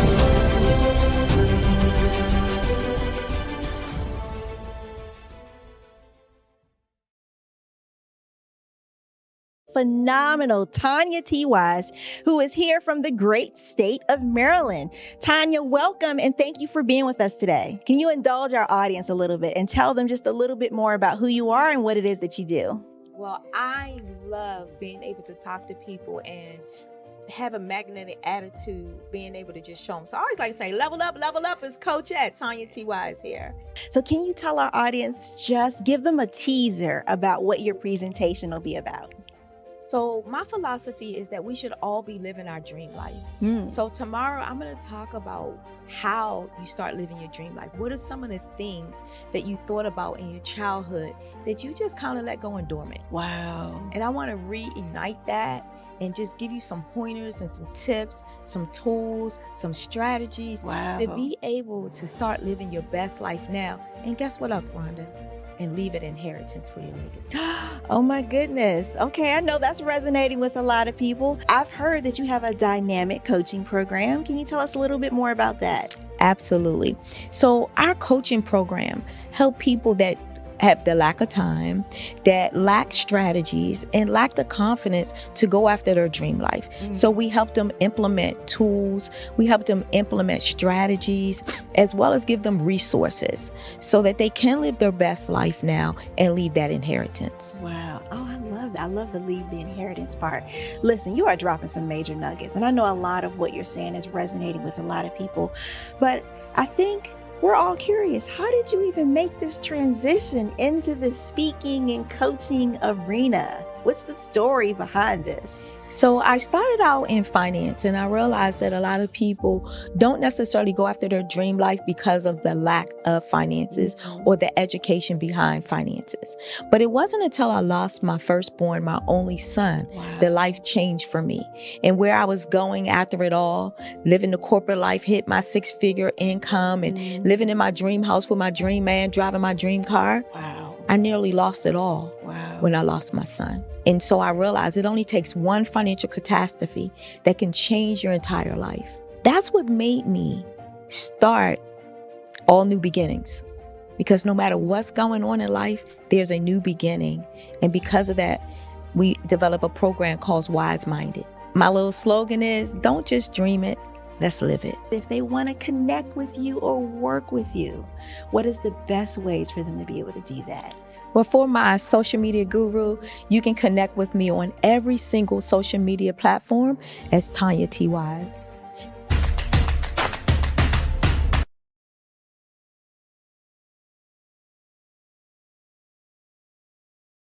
Five-Star BDM, Brand Development Masters, is a professional consulting and advisory group keenly focused on business development services for the small to mid-sized business and entrepreneurs.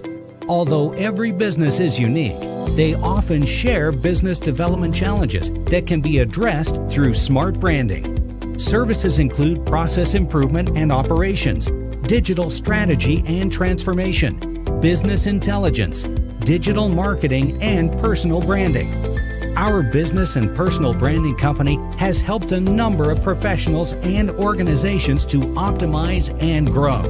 This results in more business, more opportunities, better reach, positive outcomes. Visit www.fivestarbdm.com today to learn more. Are you a forward-thinking entrepreneur or business owner? The world is changing faster than ever, and it's time to pivot and adapt to the future. Hello LLC is here to help you do just that. Hello stands for helping enterprises leverage leading-edge optimizations. Our innovative solutions can streamline operations, reduce overhead costs, and give you a competitive edge in a market projected to reach $5 trillion by 2030. By pivoting to the metaverse, businesses can tap into a rapidly growing market that is projected to be a significant part of daily life for 25% of Americans by 2026. As a full digital metaverse agency, the Hello LLC can help you create custom solutions to streamline operations, increase productivity, reduce costs, and drive brand recognition. Why should you pivot to the metaverse with the Hello LLC? By leveraging cutting-edge technology, you can provide immersive experiences for your customers, expand your global reach, and unlock new revenue streams. Contact us today to make the pivot.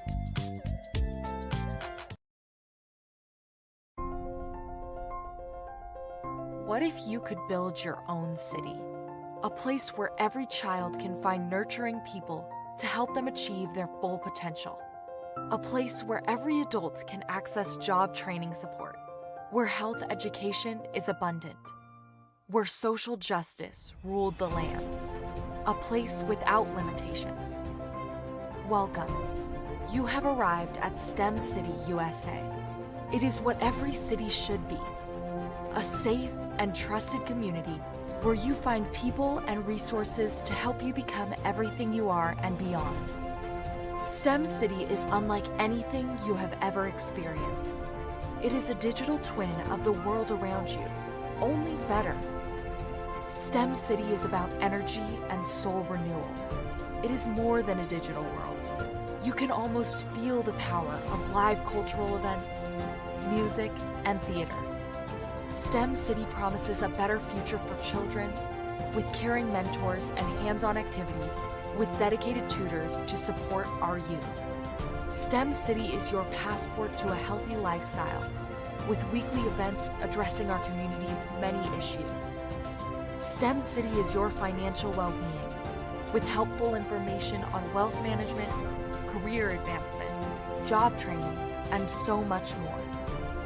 STEM City is the community you deserve. It is the city where your dreams can come true.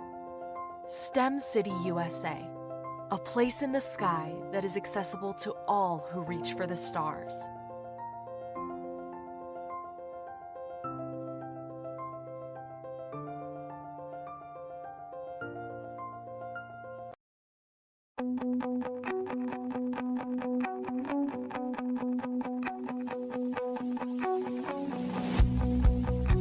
I am Black Business. From the moment I wake until the time I sleep. Yes, I am Black Business. I am Black Business. Tell me, are you Black Business? I am Black Business. Do you support Black businesses? Listen, I support Black business because I am Black Business. Black Business Expo, one of the largest business showcases in the history of Black business in the world. The world! Sign up today at www.blackbusinessexpousa.com or call 919-308-9090. I am Black Business.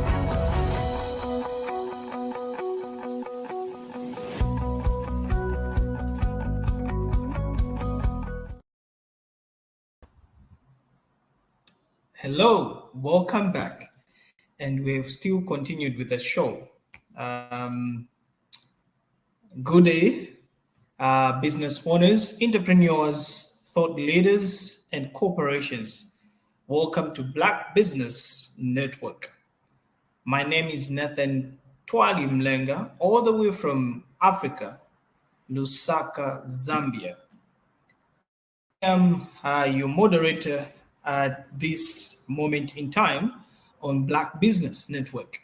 The Black Business Network is a 24-hour business network showcasing Black businesses, business owners, entrepreneurs, and thought leaders worldwide. We have speakers from North Carolina, London, Singapore, Africa, Japan, and cities all over the United States. The Black Business Network is a global community sharing its business knowledge to empower, inspire, and educate business or businesses about business. At this moment in time, dear viewers, I would like to introduce one of the tremendous speakers, should I say, one of the speakers that we have been waiting for to come and share with us what they have for us. So the speaker that will be coming in is no other than Miss Tandra Price, or Dr. Tandra Price is the one that is coming in to share her experiences. Dr. Tandra Price is a seasoned sales professional with over 20 years of experience. Based on Oklahoma City, her passion lies in the transformative power of networking, where meaningful connections can lead to incredible opportunities. Dr. Tandra recognized the need for guidance in navigating networking events after attending numerous gatherings that fell short of expectations. She saw people struggling with conversation skills and sought to change that. Through her strategic approach to network development, Tandra empowers entrepreneurs to win. Drawing from her extensive experience, Tandra has trained hundreds of entrepreneurs, equipping them with the skills to build relationships, create opportunities, and generate residual income through networking. Without further ado, I present to you Dr. Tandra Price. Genius is common, and I'll see you on the other side. Awesome. Good morning. Good morning. I'm excited to be here with you. Just a little bit more information about me. I am a renowned international speaker, three-time best-selling author. I am an expert in network strategies. I am also the founder and owner of Tapped In magazine. It is a global publication where we service speakers, authors, and coaches. Our magazine solves the problem, making it easier for entrepreneurs to spread their message, expand their network, and reach a broader audience. Today, I'm going to be sharing with you one of my favorite topics, which is mastering the art of communication. I'm going to be sharing 5 keys with you on really how to master the art of communication. We're going to start with the best way to start a conversation. We're really going to be setting up the stage for you to build those relationships. The second key is we're going to find out when is the best time to network. When you ever have an opportunity to be in front of someone is the best time to network. Creating a solid networking using LinkedIn. We're going to talk about crafting your profile that effectively captivates your desired audience.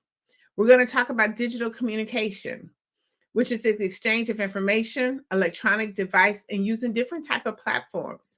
And lastly, we're going to be talking about creating an action plan, mapping out precise steps and strategies to accomplish your goal. I like to start with a quote of mine. Networking is an investment in your business. It takes time, and when it's done correctly, you can yield great results for years to come. Networking, we can really be simplified for everyone, whether you're introvert or extrovert, whether you thrive in networking or you find it challenging to start a conversation. I'm going to be sharing some, again, proven strategies and techniques that will equip you to seamlessly integrate networking into both your business and professional life. I want to start off with sharing some platforms to really optimize effective communications. We use these platforms all the time, and they really help us to be able to send our message out much faster, quicker, and effective. The first platform that we really use a whole lot, which is email, whether it's Google, Outlook, or whatever that may be. You use that as a form of optimizing your communication and being able to reach your audience on a consistent basis. We have Slack. It's another big platform that is used quite often. Microsoft Teams, which is a lot of corporations and companies use that to be able to really integrate and talk within their company. Zoom, which is very popular, where you can be able to host webinars and events and do a lot of one-on-one connections there. Skype, WhatsApp, Google Meets is another good platform that allows you to be able to do that interconnection with really sending your message out and connecting. Facebook Messenger, which we all pretty much use if you have a smartphone or if you don't have a smartphone. But Facebook Messenger is another way to be able to communicate a message when you want to talk to someone directly. Twitter, Streamline, of course, the major thing that we use all the time, which is via our phone, via video chat. A lot of times video chats is so important because more times than often people really look at your videos more than content because they want to see that interaction with you. Team chat is another good popular platform that really optimizes effective communication because it allows you to, again, to be in a setting to where you can talk amongst your team. LinkedIn is a huge platform that you can really optimize to be able to generate leads and talk with customers, and Instagram. All of those platforms have a way of really making a communication go out faster and effectively. The first thing we want to talk about is really how do we initiate conversation? I'm going to share some effective approaches with you. Some of these approaches that, we do on a daily basis that sometimes we really don't know that we're doing them, but there's really an effective approach when we're actually trying to connect with our prospect. The first one is we're going to talk about introduction. Introduction is really just merely introducing yourself to the prospect. And when you do this, it kind of gives you another connection for that person to interact with you. Normally when you say hello, it gets an immediate response as hello. And also it kind of helps you to start building that relationship up. When you're in a business setting, whether you're a conference or a networking event, we normally kind of seal that introduction with a firm handshake as more of a business handshake. The second way of effective approach is asking a question. A lot of times when we're trying to start a conversation, we're like, how do we really get this conversation going? You can just simply ask a question. A question will prompt an immediate response. So make sure that we just kind of stay in that mode when you're actually out and talking to someone, no matter where you are. If you're asking a question, a person tends to normally respond. Compliments.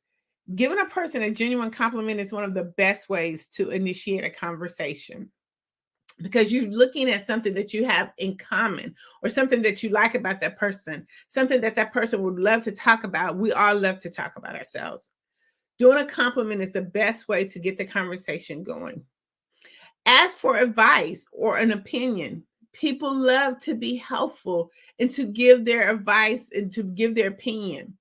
Always ask, ask or for advice or opinion is one of the best ways to really initiate that conversation, to get an immediate response going, to get some feedback going. Humor, you can never go wrong with humor. I always think like humor is kind of like the icebreaker, because when you can kind of find humor in having a conversation, it initiates kind of a release of the tension. You don't feel so tight, so tense when you're trying to have a conversation. Initiating conversations is hard because you have to really figure out when you see somebody that you want to talk to, what is the effective approach that I should use? These are some of the approaches that you can use. It's something that you do all the time, but sometimes we have to sit back and think about what we're going to say. But if you just naturally go into the conversation, it becomes more effective. The last one I want to talk about is observation. Always take a look around you and look at your environment and see if you can start a conversation that way, whether it's the weather, whether you're at a networking event. There's always something that you can look around to just start a conversation. I mean, I could be in the grocery store line and I could just start a conversation just by looking at maybe what some of the other people are buying. Maybe that's a special recipe that they're trying. And you can kind of just initiate the conversation that way. But initiating a conversation and using effective approaches is really easy. It's something that we do, again, every day, but we don't really look at how we do them. But it's a way of how we're going to master the communication when we're trying to talk to someone. Because when using these effective approaches, it can lead into, oh, by the way, what do you do? I'm glad you asked. So we want to make sure that we have an agenda when we're looking at trying to start a conversation. Are we looking to, just be friendly? Are we looking to set an appointment? Are we looking to share our business? What is our agenda? And using those effective approaches will help you. Another thing that we talk about when we're looking at mastering the art of communication, where are some places to network? A lot of times it's more than just social media. We can network at a lot of different places. And I'm going to share some of these places with you.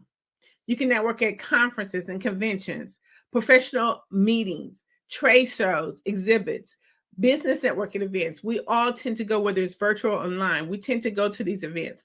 Alumni gatherings, chambers, or commerce events. Those are some of the major events. They kind of specialize in having these group networking events. And it's a perfect time to network, to get to know who's in your community, get to know what businesses are out there, what's new and what's old, what's upcoming and trending. Meetup groups is another place to network. Workshops and seminars. A lot of us as entrepreneurs, we're always putting on different workshops or seminars. And as we're finishing those are the best time to network with potential clients who could be interested in your products and services. Career fairs. Just going to a career fair and just networking, you would be amazed at a lot of the people that you would be able to connect with that could probably use your products and services. Volunteering opportunities is another amazing opportunity for you to network. Toastmasters or even public speaking clubs. They're always looking for different people to come in and talk and present and show their business. Social clubs and recreational groups. If you have a special trade or something, you can be able to go to any type of recreational group and ask them to be a speaker to present your products and services. Online networking platforms is a huge opportunity to network. Community events and festivals and charities, fundraisers and galas.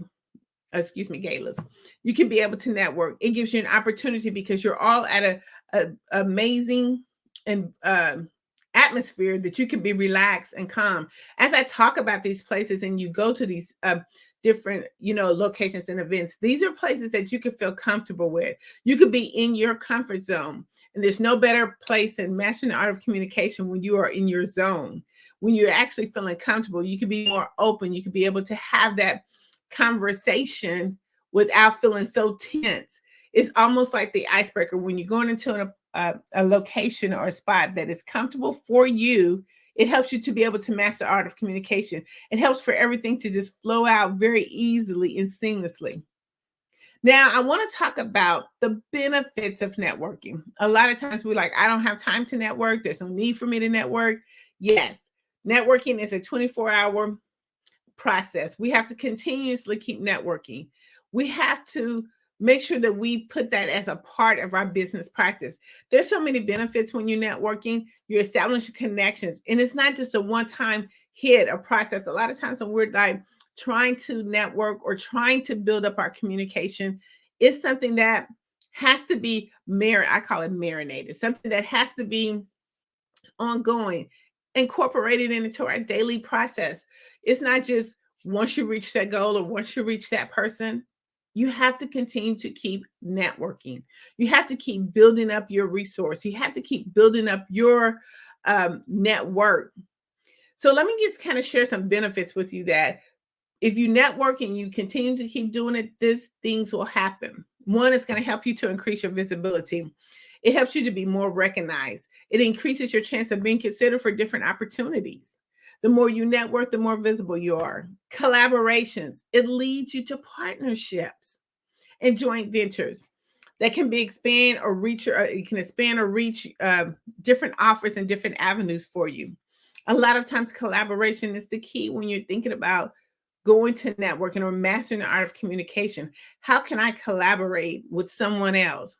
It gives you access to resources, information, tools. It helps you to, again, grow your business. It helps you with the latest trends. Another benefit of networking is brand awareness. It helps you to promote your brand to other businesses and broaden your audience. A lot of times, even with your introvert and you don't like to talk, I mean, just having your brand out there helps get that conversation started. Access to decision makers. A lot of times when you're at these different events or you're on different social media platforms, it gives you to industries and it helps you to be able to pitch different ideas that other people could be looking for. It makes opportunities so easy. Again, industry trends. It helps you to know what's new, what's the latest thing that's going on. How can I incorporate my business with that?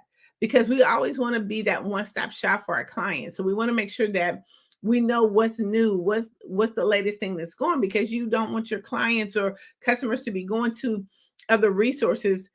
You want to be able to go there, or you want to be able to have the information when your client is looking for it. And if it's something that you don't have or that you do specifically, then you can be able to have your resource data bank and be able to say, I got the exact person for you. And the last benefit of networking, it helps you grow your business.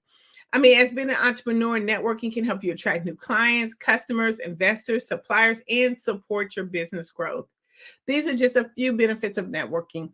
But when you actually start mastering the art of communication, these benefits will come in so seamlessly, and you will start seeing the growth and expansion of your business. But we have to make sure that we're doing it every day. We have to incorporate it into our business every day. It's one of the major parts of our business. We can't do business if we're not talking to anyone. So that's why we want to continue to master these skills.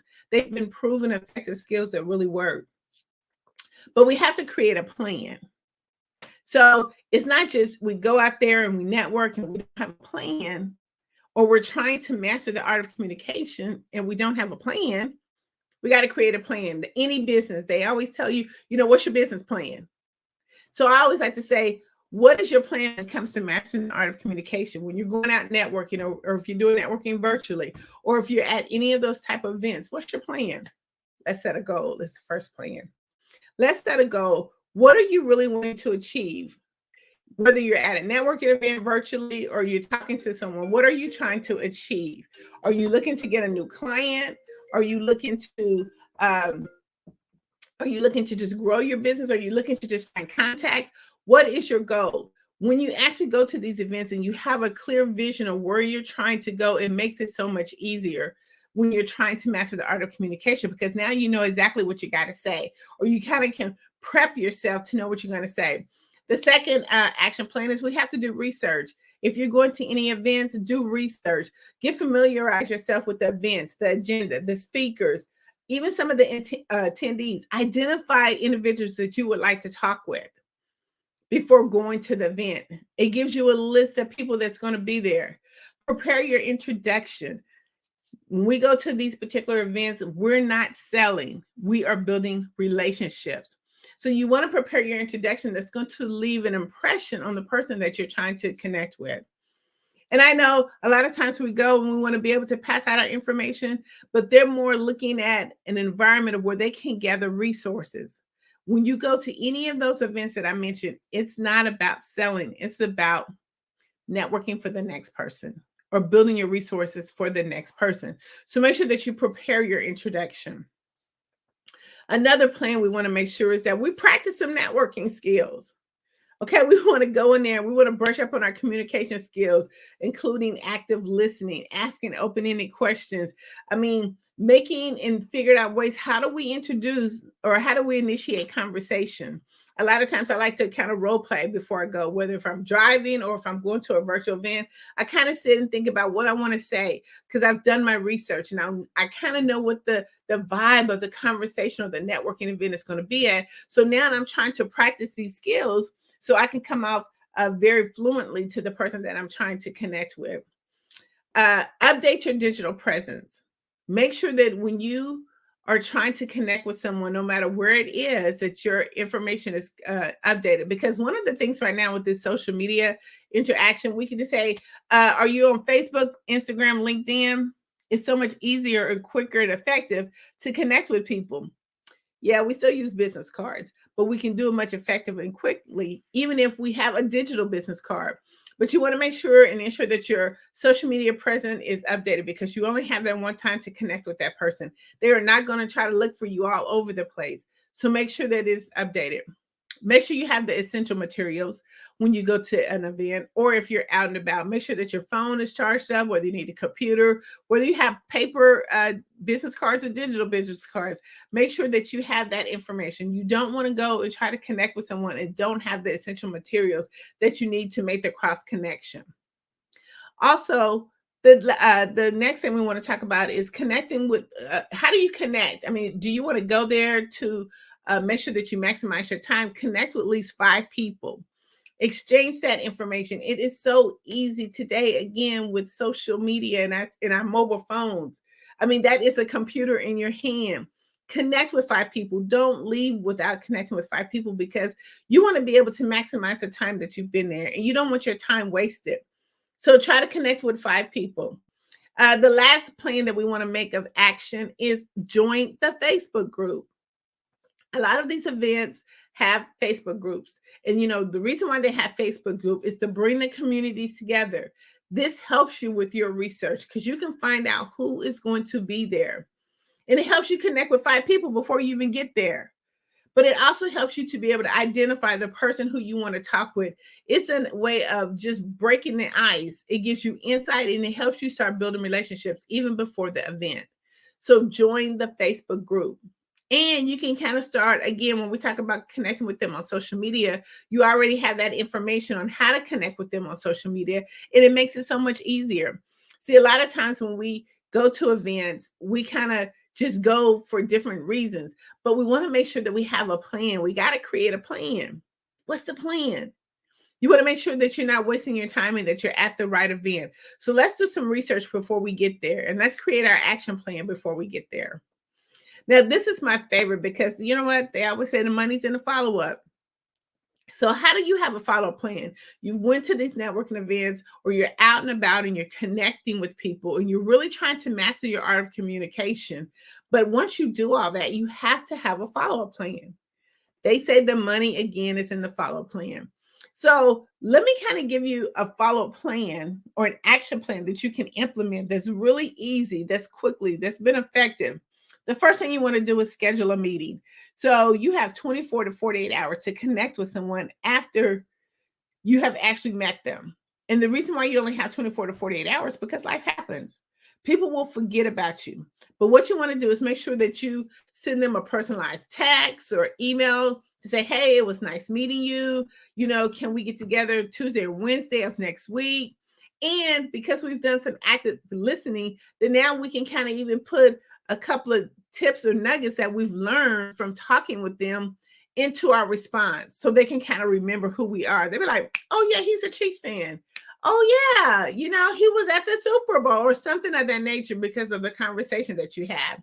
But again, you only have 24 to 48 hours. So schedule that appointment. When I go to events, I'm right there again on my handy dandy phone.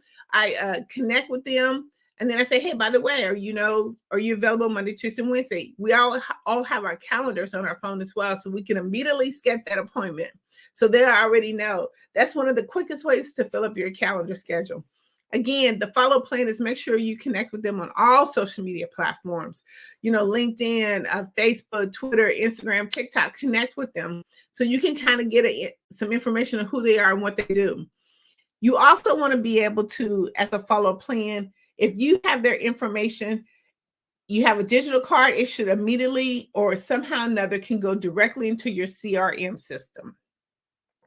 You want to make sure that you have that because it helps you to be able to organize the contacts that you have made throughout the event. And once that's now actually put into your CRM, you can start sharing relevant resources with them. If you come across an article, a blog, a post, or something like that that you can share with them, it helps you to build a relationship. So you want to make sure that you have them in your CRM.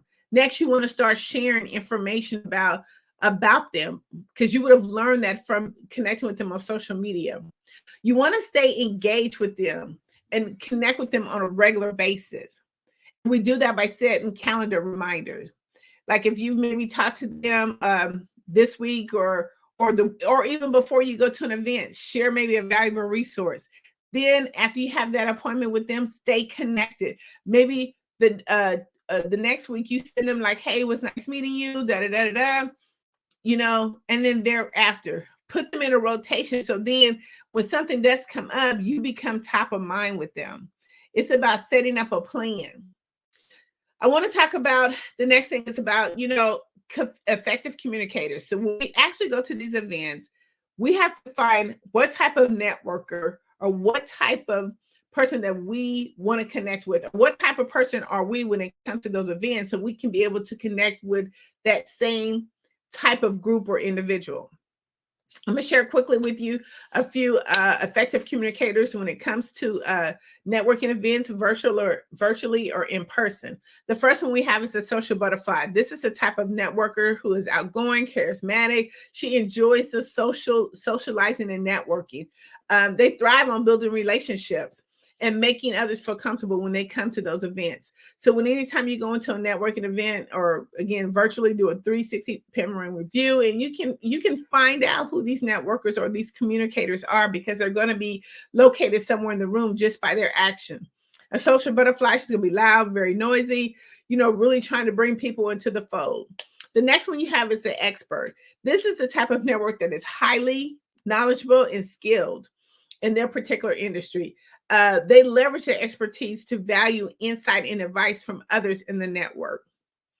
The third one, you have FOMO, fear of missing out. These are type of networkers that they don't want to miss any opportunities or connections. These individuals may attend numerous events, join multiple networking groups, and consistently seek to meet new other people in their group. You have what they call the digital markers, where people are only going to connect with you digitally. They'll go to a networking event. They won't take your card. All they're going to do is connect with you digitally. And that's really kind of the better way to network, because that's where everything is, digitally on the internet. But these are the type of people that will only network with you digitally. We have the buffet eaters, just going to the networking event just to eat, to enjoy the food. They don't want to have no networking time. They only want to be able to eat at the buffet. You have relationship builders.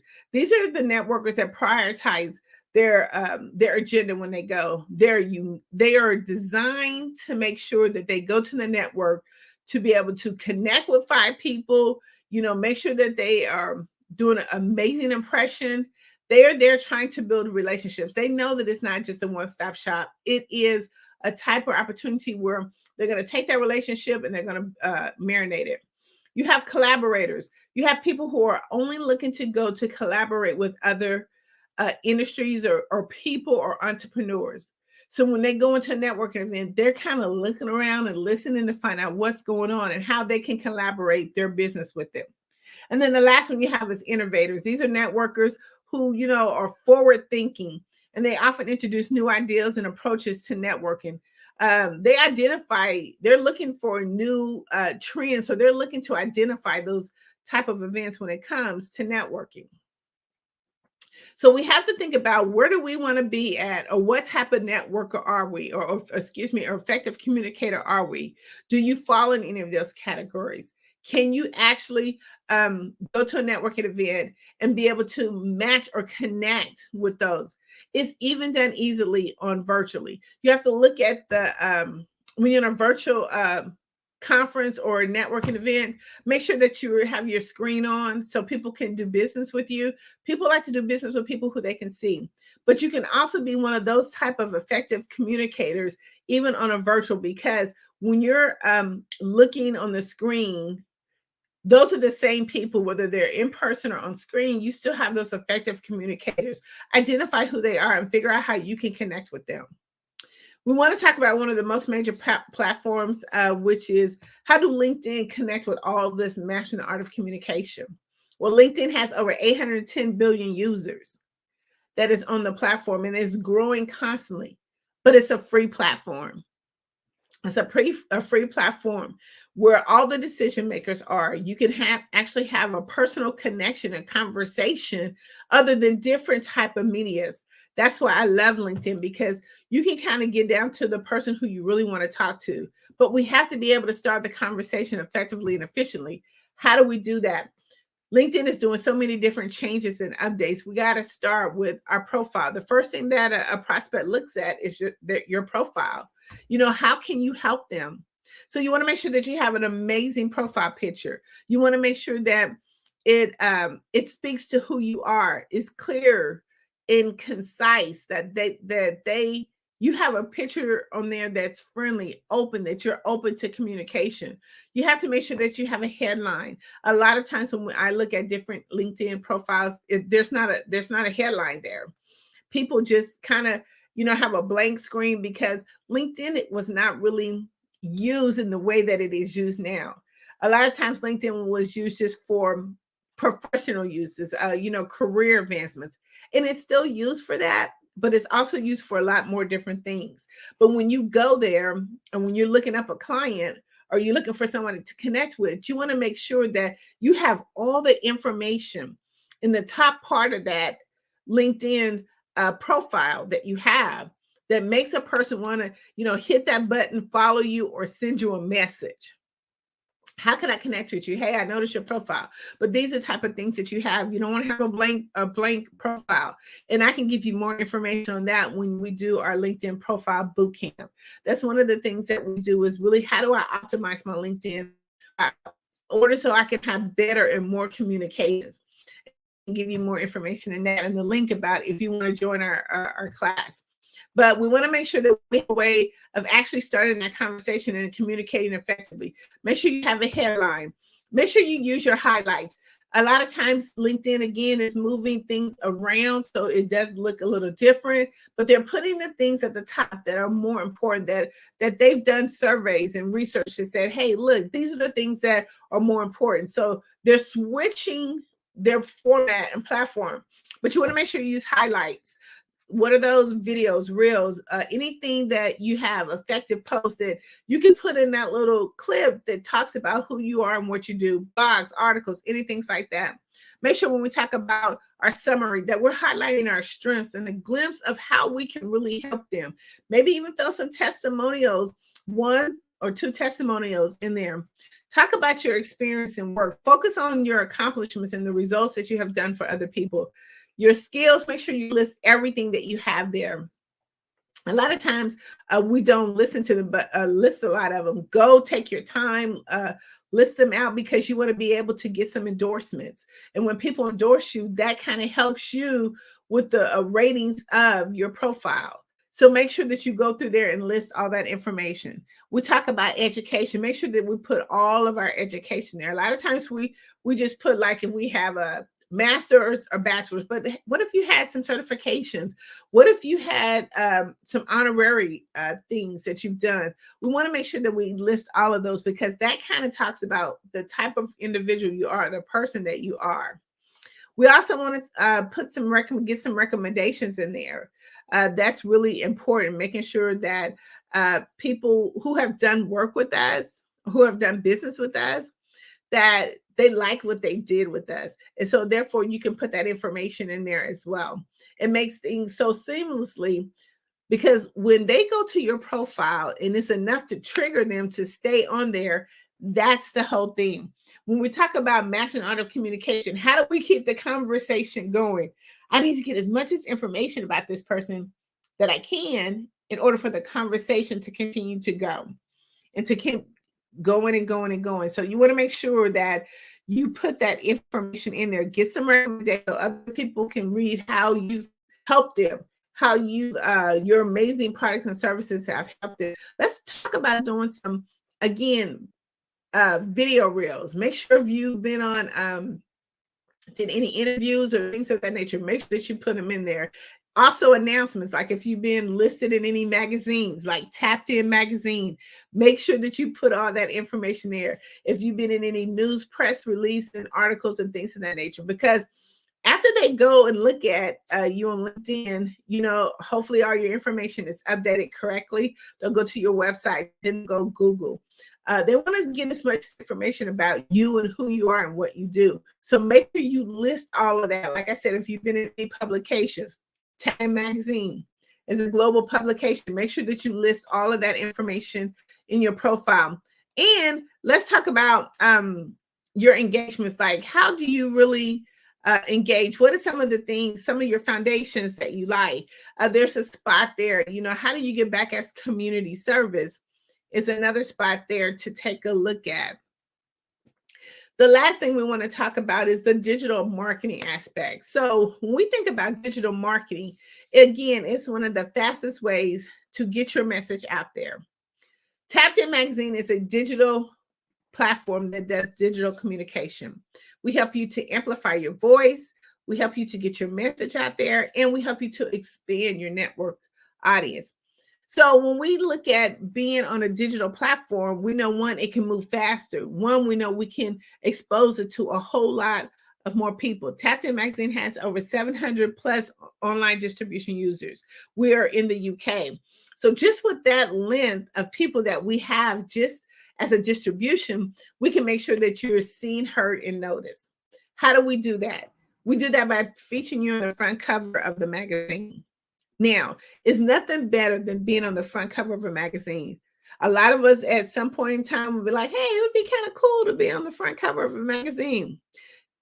That magazine, not only have you been on the front cover, now becomes a statement, because when you go and you try to connect with other people, or you're trying to go to different meetings and trying to get different contracts, you want to show your credibility. When you hand them the magazine, if you've been on the front cover of a global publication, which is Tapped In magazine, it changes the game. Any publication you put there, it changes the game. See, it not only becomes just a magazine, it becomes a statement. You are letting people know, listen, I've been in Tapped In magazine, I've been in the sports edition of Tapped In magazine, I've been in Forbes, whatever publication that you've been in, it's to show your credibility and your authority in the industry that you're in. Right now, an entrepreneur should be in at least 12 to 14 digital publications throughout the year. That means that you're expanding yourself. That means that you're expanding your audience. Each time you're in a publication, it gives you opportunity to a whole nother audience. 700,000 on plus online distribution gives you to a whole nother audience. We were just at the Super Bowl, where we were amongst 343 media outlets. We were able to do a Tapped In magazine publication, and we handed that information directly to the media source. Why? Because it was a new audience. Why would you want to be in the hands of that many publications? Because people are looking for you.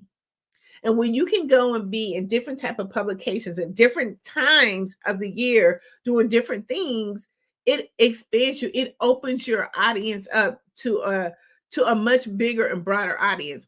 If you look at a lot of times back in the day, digital publication wasn't as popular as it is now. We did a lot of print. Tapped In magazine does print as well, because you definitely want to be able to have a table read piece that you can leave. But print was done to where you had to go to the magazine location or to the newsstand and buy a publication. That's how they got it. And they made sure that they put it in different locations, like all over the world. Now, just with a digital of a button, with just a click digital link, it can go faster. You can be the face of so many different industries because of how you actually been able to market and brand yourself. Digital publication is one of the biggest, most popular ways to get your message out. And Tapped In magazine can help you with that. Right now, we do a publication every other month. And one of the things that we're looking at doing right now is for Women History Month. We know that women have changed the game. They've changed the space. They are creating history like no other. Like now, right now, we have so many women that have been a part of creating history by putting books out there, anthologies out there. They've started businesses. They've incorporated different things. We've come a long way, even from people in our history that have been amazing trailblazers. But now we're doing it today, and we need to be able to leave the footprint for the next generation. You want them to read about you, what your story was. You want them to read about what you did, how you were a transformation to other people. We're laying down the footprint. And one of the things that Tapped In magazine is doing is we're celebrating the queens of influence. So we're looking for amazing women entrepreneurs to be a part of our Women History Month. It's going to be going out at the end of March. You have the deadline of March 15th, but it's an amazing publication. We do one every year, and it's just amazing results that we get from the women being in there. I'm impressed of all the things that women are doing. They're making their stands. They're putting their foot down. It is amazing. And we need to celebrate them. We need to be able to give them the applause for the things that they're doing, from sports to politics to entertainment. It's just amazing. And our young youth that are doing amazing work, becoming Miss Teen USA, Miss, Teens or Miss Americas. We need to be able to celebrate these women because they are the mark of history. So join us for our Women's History Month, and it'll be a digital and print publication. Tap In Magazine is doing something amazing that's moving the needle. We're moving the movement in 2024, and we want you to be a part of it. So when you think about digital publication, we want you to think about Tapped In Magazine. You can always reach us at tapinmagazine.org. It is one of the major, publications that can be found on Google. It can be found on any type of platform. Google us up and look at some of our amazing publications that we've done. We also do publications for speakers, authors, and coaches. If you have a conference or something coming up and you want to be able to amplify those speakers that's in your conference, let people again know this is your conference. We design a publication specifically for your event. We design it, lay it out with you, and we help you to be able to promote that as well, not only to our audience, but to the audience that you are targeting. You want to leave a memorable gift for your audience when they come. Again, it not only becomes a publication, but it becomes a statement. This is what people will remember about your event when you have this amazing, captivating publication that you can leave with them. And it helps to be able to set the tone for your event and for the events to come after that. Because we want to make sure that the people that are in your event, that we highlight them to the fullest. We want to make sure that they are recognized on all different type of platforms. So let's think about, when we think about digital publication, that we're thinking on those lines. Let's expand. How do I go further? It's almost like a race. Mastering the art of communication and digital platform, it's almost like it's a sport. It's a contact sport. The more times you get, the more times you connect with your component, the more times and opportunities that you have to win. I guess I'm trying to use this analogy kind of good, but it is a contact sport. We have to connect and contact with our components in order to grow and to be in the winning space. So the more that you have an opportunity to connect, to make a contact, then the more opportunities that you have to grow your business. And we want to make sure that we expand that, because when we get good and when we get great, guess what? More people want to see us. More people will be like, okay, just think about that. I mean, when you look at in the sports industry and we think about the same way as mastering art of communication, when they became great, when they became exceptional, then guess what? And when people saw them, the more they kept putting themselves out there, then guess what? Recruiters start coming, right? Recruiters start coming in and say, okay, I want to connect with you.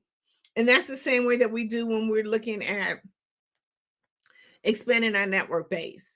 But we want to go and master this thing. We want to master the art of communication. And we do that in those particular ways. How can I be good at being good? How can I make sure that people know who I am and what I do? We have to make sure that we follow the mastering the art of communication, these amazing strategies that I've shared with you, that you master those. We practice those and then we put them into place, because the more that we are seen, heard, and noticed, the more people are going to want to do business with us. The more that we put ourselves out there, the more people will want to do business with us. So we want to make sure that we're at the forefront of everyone. We want to make sure we're at the forefront of our clients, because if you're not, then they're going to want to do business with other people who are more visible, who are mastering the art of communication. And that's where Tapped In Magazine comes in. Again, we do our LinkedIn optimization program to help you to really master that platform of over 810 million users. We want to make sure that you're able to master that platform. We also help you to do that in several different ways. We optimize your LinkedIn platform. Then guess what? We're going to show you how to make those connections with those decision makers. We want to be able to put a plan in place, an actual plan in place that will help you to be able to grow your LinkedIn. We went from helping clients, who had maybe 200 followers to now they have over 5,000 followers, just with our simple method of being a part of our LinkedIn bootcamp. We want to make sure that we really optimize that in an amazing way that really highlights who you are and what you do and how you can help them. And then we follow that with a digital plan. We want to make sure that, okay, now we've got you real set.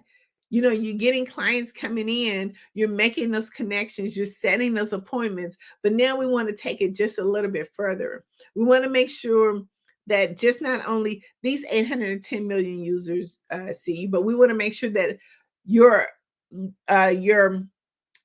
audience is still moving further, reaching other demographics, reaching a more, diverse audience. And we do that through our publication. Again, we have over 700 plus online distribution users, and we are in different locations. Again, we were at the Super Bowl of Media Week, had amazing opportunity to put your information right in the hands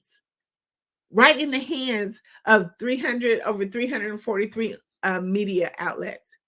That's huge. We become your PR. We become your marketing agent to help you to be able to reach your goal. Just like here on the Black Business Olympics, it is something that is where you're reaching thousands and thousands of people through this publication. This is online. This is digital. You'll be able to showcase your business to a broader audience who are looking for you. They're looking for you. So we want to make sure that we're utilizing all of our resources that we have in order to be able to maximize what we're doing. We look at every opportunity that we can to be able to master the art of communication. To master the art of communication. Again, go to tapinmagazine.org to get all the information and to even set an appointment with me. Hi, Dr. Tendra. How are you? I'm good. It's good to hear from you and those who are very insightful. Actually, most people don't know that they can network with anyone and any moment and any time. And what you've just shared is what we really need. Yeah, thank you so much. Otherwise, if I had questions, I was going to ask you questions, but okay. All I can say just thank you and thank you for coming. You're welcome. Unless you have questions for me. No, we're good. Listen, Genius is coming and we'll see you on the other side. Yeah, thank you. Thank you so much. That was Dr. Tendra, who was speaking on how to network and the issues to do with sales. Otherwise, we would like to thank our sponsors who's been sponsoring this particular platform, Black Business Expo or Black Business Network. The Black Business Expo's mission is to raise funds for high school seniors going to college or K2 entrepreneurs. This expo is a fundraiser for students. You may go to www.blackbusinessexpousa.com to donate to the scholarship fund, or use the cash app that's on the screen below and say $BBX USA. Our goal is to give laptops and up to $5,000 to 10 students can register, and students can register online at www.blackbusinessexpousa.com. Every dollar counts, so we want to remind you to donate to the scholarship fund. We want to thank our Black Business Expo USA sponsors for February 2024. We want to thank NC100, Moody Capital Partners, Sudi Soul, Lotus Reach, coaching and training. Carolina, Virginia, Minority Supplier Development Council, Step Management, BH and Associates, Maggie McLean Foundation, Genius is Common, Earth Essentials, Marlene Chan Global, Executive Women's Success Institute, the Quality Coaching Company, Superwoman Business Services, Creative Force Studios, Lee Entertainment, Artist App Design, Black Business Expo USA. Just remember, as I'm speaking from the studio in Lusaka, when genius is common, and I will see you on the other side.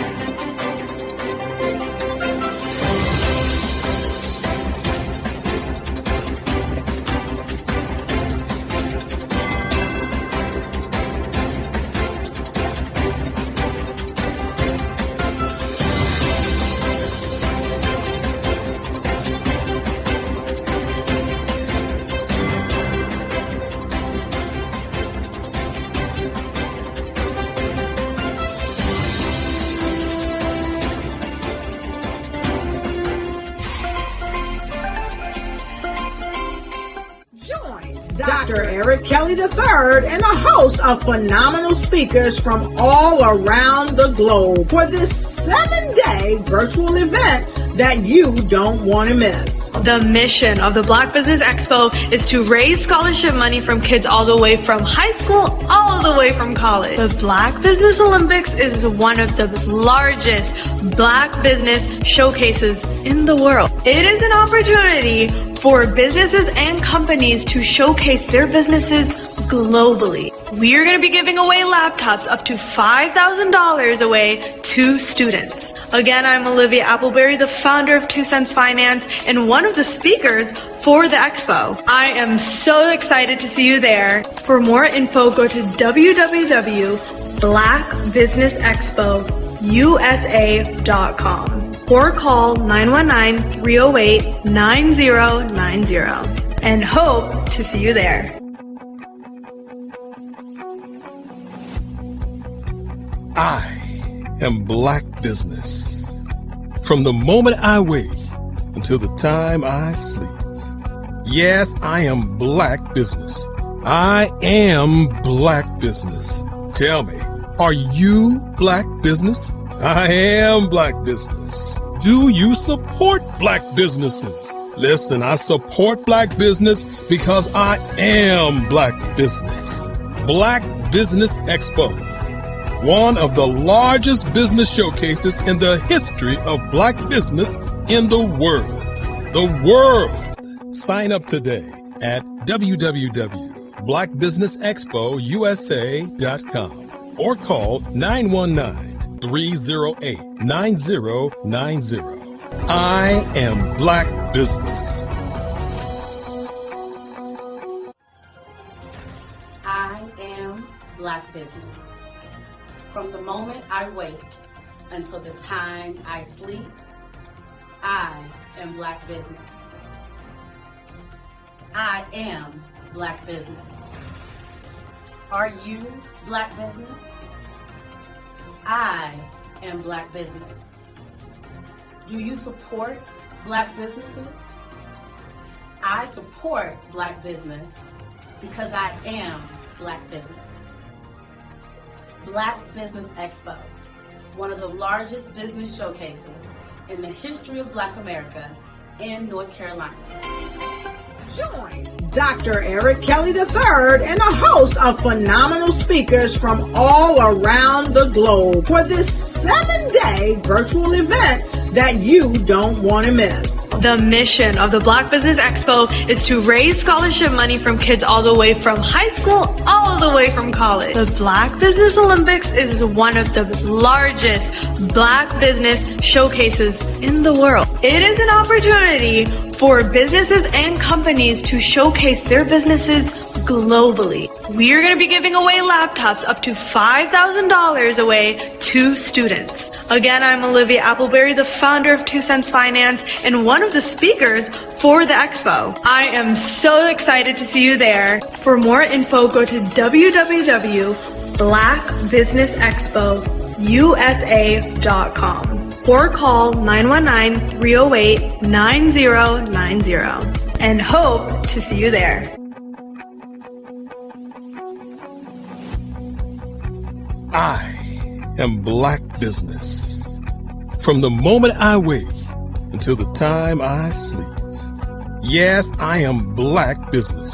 I am Black Business. Tell me, are you Black Business? I am Black Business. Do you support Black businesses? Listen, I support Black business because I am Black Business. Black Business Expo, one of the largest business showcases in the history of Black business in the world.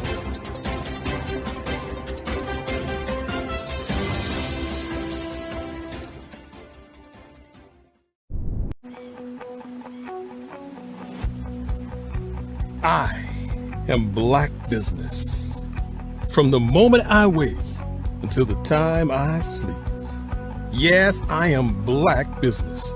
I am Black Business. Tell me, are you Black Business? I am Black Business. Do you support Black businesses? Listen, I support Black business because I am Black Business.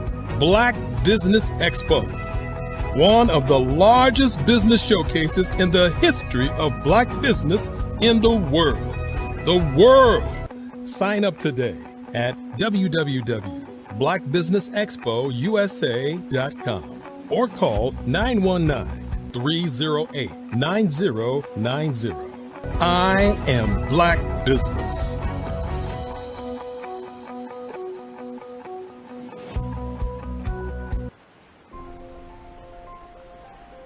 What if you could build your own city? A place where every child can find nurturing people to help them achieve their full potential.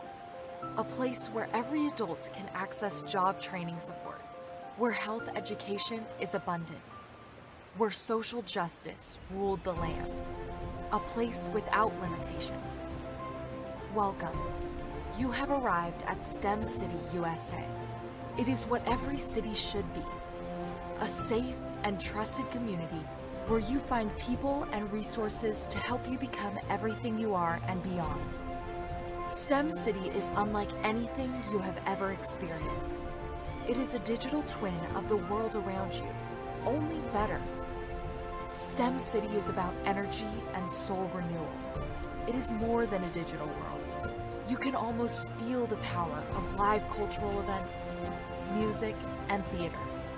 STEM City promises a better future for children with caring mentors and hands-on activities with dedicated tutors to support our youth.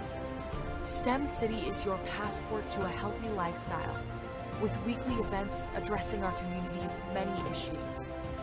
STEM City is your financial well-being with helpful information on wealth management, career advancement, job training, and so much more. STEM City is the community you deserve. It is the city where your dreams can come true. STEM City USA, a place in the sky that is accessible to all who reach for the stars.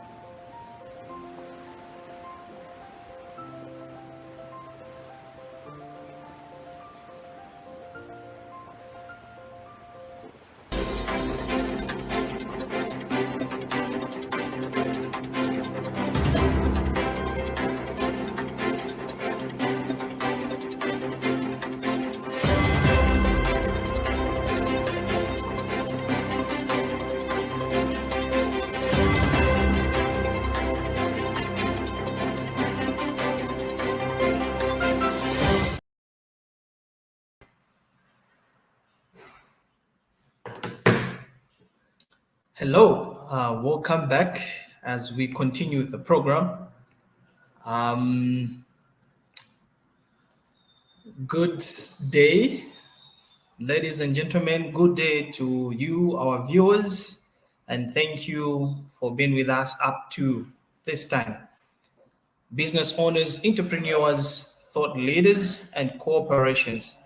Welcome to Black Business Network. My name is Nathan T. Mlenga, all the way from the studios of Lusaka, Zambia, Africa.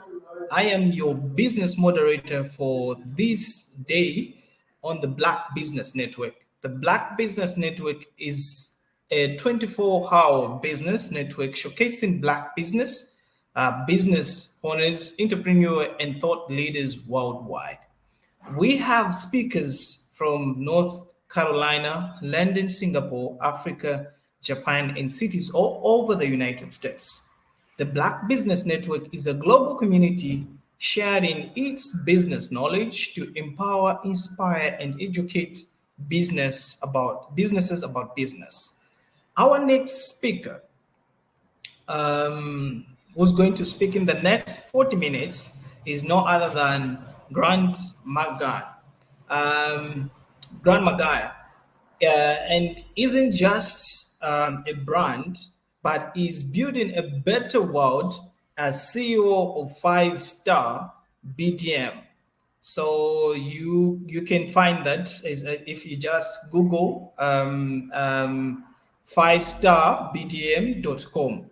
He empowers individuals and businesses to craft online identities that attract opportunities, command respect, and leave legacies that real in impact.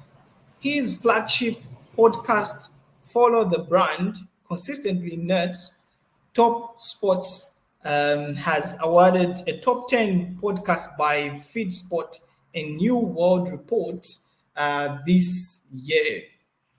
Thanks to a top 10 podcast by Fit10 and New World Report, which is this year, as I already stated. Thanks to Grant's talent for extracting actionable insights and inspiration from industry leaders. But Grant's influence extends far beyond the microphone, where we normally see him.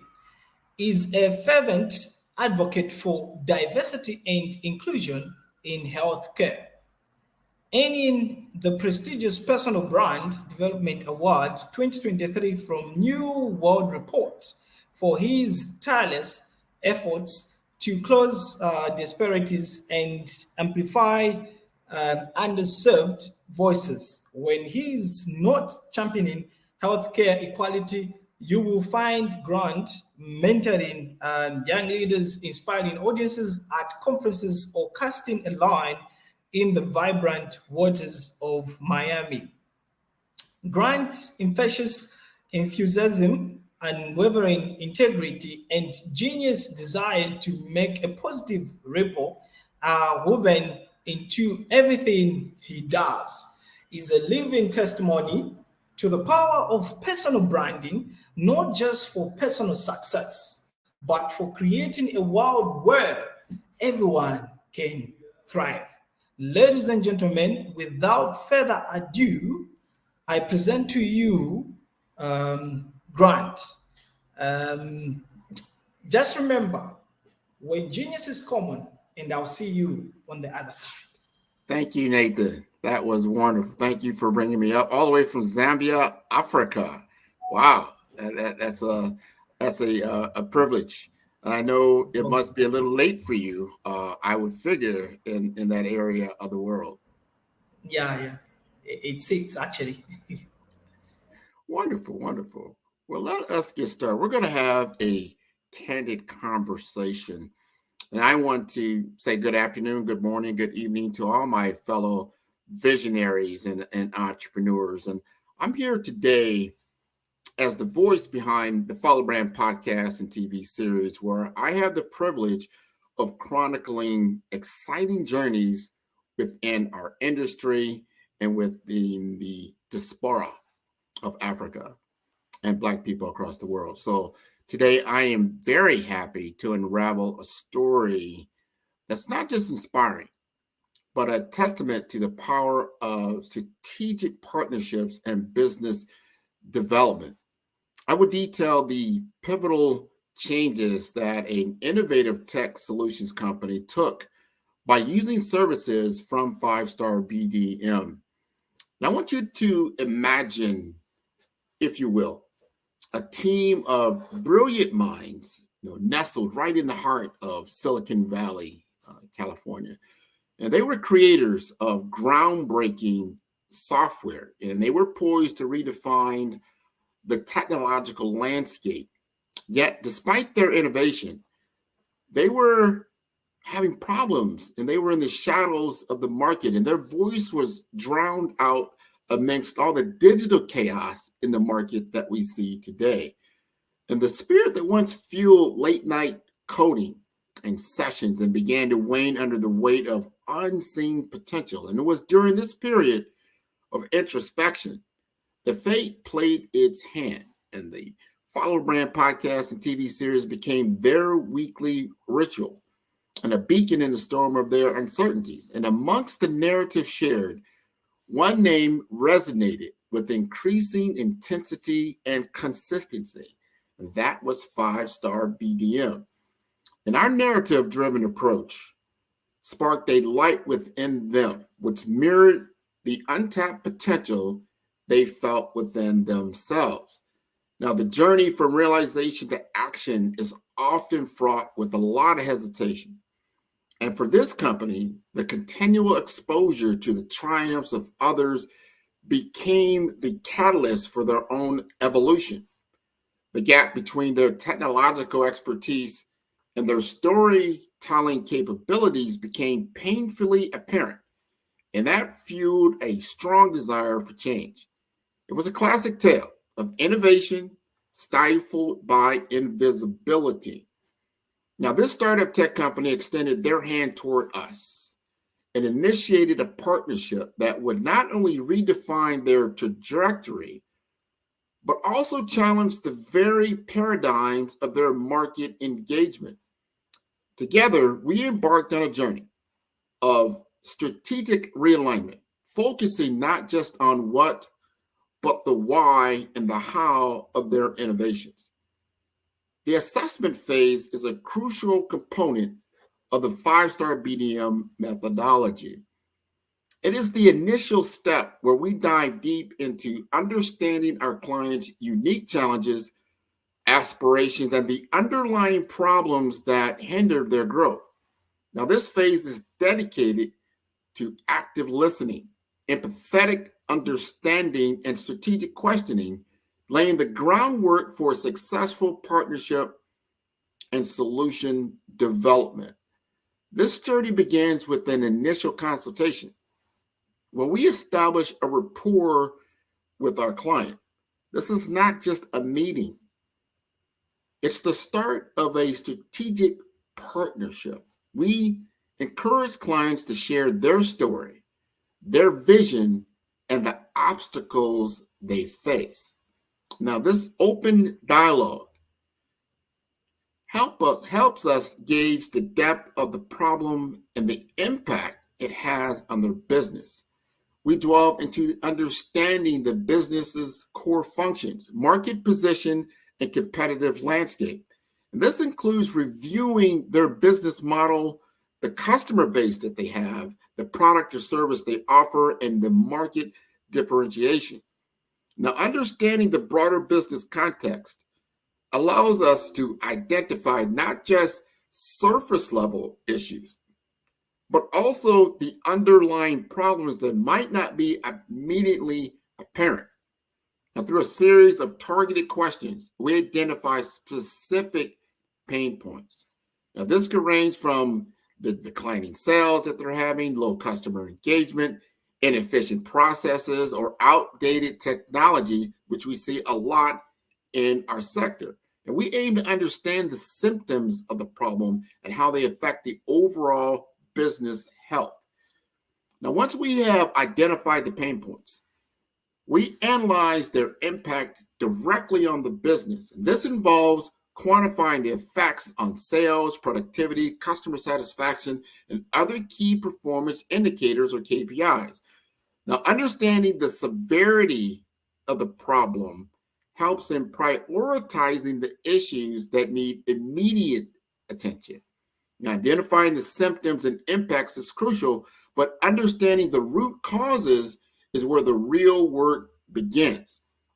Now, we explore the internal and external factors contributing to this problem, and whether they be strategic misalignments, market changes, or operational inefficiencies, this helps us deep dive into crafting a solution that not just are just band-aids, but they are aimed at addressing the core issues.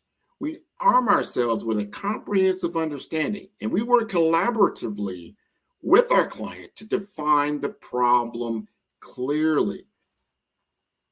This shared understanding ensures that we are aligned on what needs to be solved and why it matters. It transforms the problem from being a client's issue into a mutual challenge that we are committed to solving together. With the problem clearly defined, we set the stage for the next phase of the journey, and that's developing a tailored solution. Now, this involves outlining the goals, expectations, and the roadmap for addressing the identified challenges. Now, this assessment phase is more than just the first step. It's the foundation of the entire 5-star BDM process. By thoroughly understanding the problem, its impacts, and its causes, we ensure that the solutions we develop are not just effective, but transformative.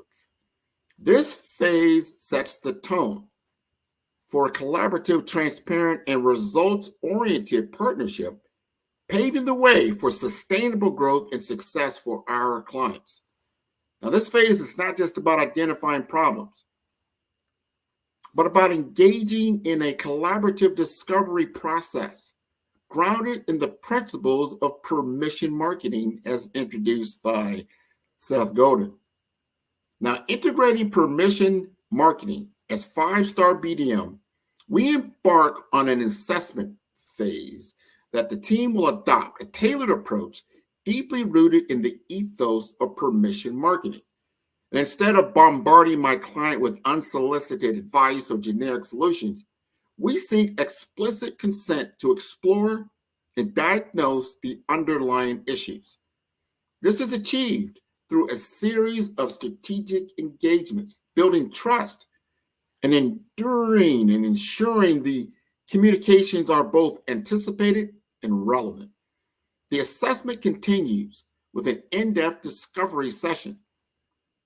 However, true to the tenets of permission marketing, this session is only scheduled after my client has indicated a clear interest in exploring potential solutions, perhaps prompted by their engagement in the podcast series itself. They've seen our work in progress. This initial conversation serves as a platform for my client to articulate its challenges, aspirations, and the barriers without the pressure of a sales pitch.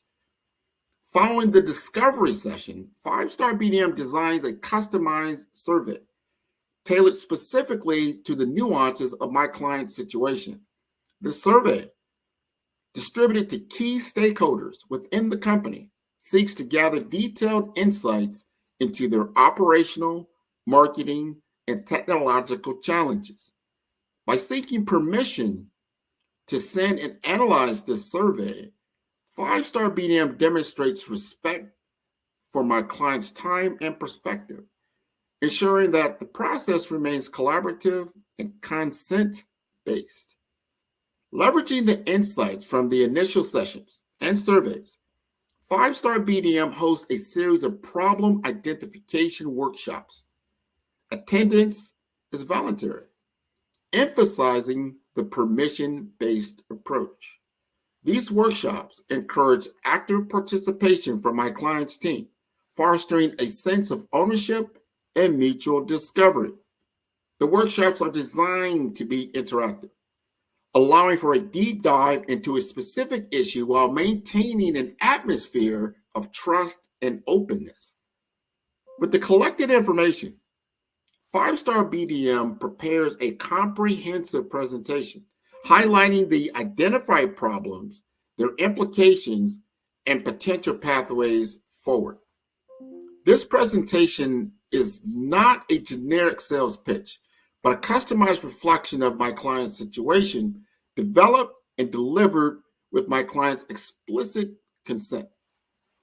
Now, this ensures that the proposed solutions are directly aligned with the client's needs and goals, reinforcing the value of the permission-based approach. And at the conclusion of the assessment phase, 5-Star BDM does not assume automatic progression to the solution implementation. Instead, we present a roadmap for moving forward, seeking explicit permission from my client to proceed. This step reaffirms the commitment to a marketing and business development strategy that respects the client's autonomy and decision-making process. By weaving the principles of permission marketing into the fabric of the assessment phase, 5-Star BDM ensures that the entire process is client-centric, respectful, and highly personalized. This approach not only sets the stage for a more effective and tailored solution, but also strengthens the relationship between 5-Star BDM and my client, fostering trust and respect. And as we move from awareness to advocacy, the natural progression from understanding my client's challenges through the assessment phase, combined with the implementation of permission marketing, sets the stage for a life-changing customer journey. This journey is marked by a series of strategic touchpoints, each designed to move prospects from awareness to advocacy seamlessly. And once we've identified the pain points, we analyze their impact on the business. Now, this involves quantifying the effects on sales, productivity, customer satisfaction, and other KPIs, or key performance indicators. In the case of my client, imagine for a moment that transformative power of boosting sales growth by 200% within a year of implementing the strategic partnership, reducing customer churn by 57%, fostering long-term loyalty, and building a sustainable customer base, witnessing a 150% increase in website traffic, attracting a wider audience, and amplifying their brand reach. Now, beyond identifying the symptoms and impacts, which is crucial, but understanding the root causes is where the real work begins. Now, we explore both the internal and external factors that contribute to the problem, whether they be strategic misalignments, market changes, or the operational inefficiency. So for my client, the root causes included limited brand awareness and weak market positioning, ineffective communication strategy, resulting in a disconnect between their innovative solution and their target audience. Initially, the prospects are introduced to my client through carefully curated webinar content that addresses their specific challenges and interests. This approach, grounded in permission marketing, ensures that each interaction is both wanted and relevant, fostering a sense of trust and respect from the outset. As these prospects engage with my client's content and express interest, they are gently guided through the personalization journey, the follow-up communications that are tailored to express their needs and feedback, which help to deepen the relationship, turning interest into genuine engagement. And by the time my client reaches out directly to discuss potential solutions, the prospects are no longer cold leads. They are informed, interested parties who have already recognized my client's value and expertise.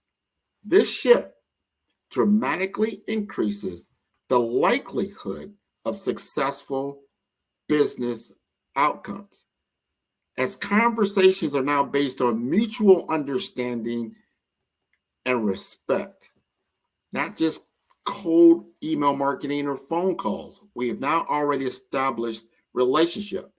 Now, the story of my client transcends mere inspiration. It offers a valuable lesson and practical applications that you, as a business leader or entrepreneur, can integrate into your own growth strategy. Now, this narrative plays a crucial role in captivating your audience and establishing your brand identity and conveying the value proposition of your product or service. Craft a compelling brand narrative that resonates with your target audience. Identify your core values. Translate the impact of your offerings and weave these elements into a story that connects on an emotional and intellectual level. True growth starts with a deep understanding of your customers' needs, challenges, and aspirations. Don't just build what you think is good. Build what your customers need. Conduct research, engage in customer interviews, and actively listen to their feedback. This allows you to tailor your offerings, your messaging, and entire customer journey to resonate with their specific needs. Collaborating with the right partners can accelerate growth and provide access to expertise that can fill your skill or resource gaps.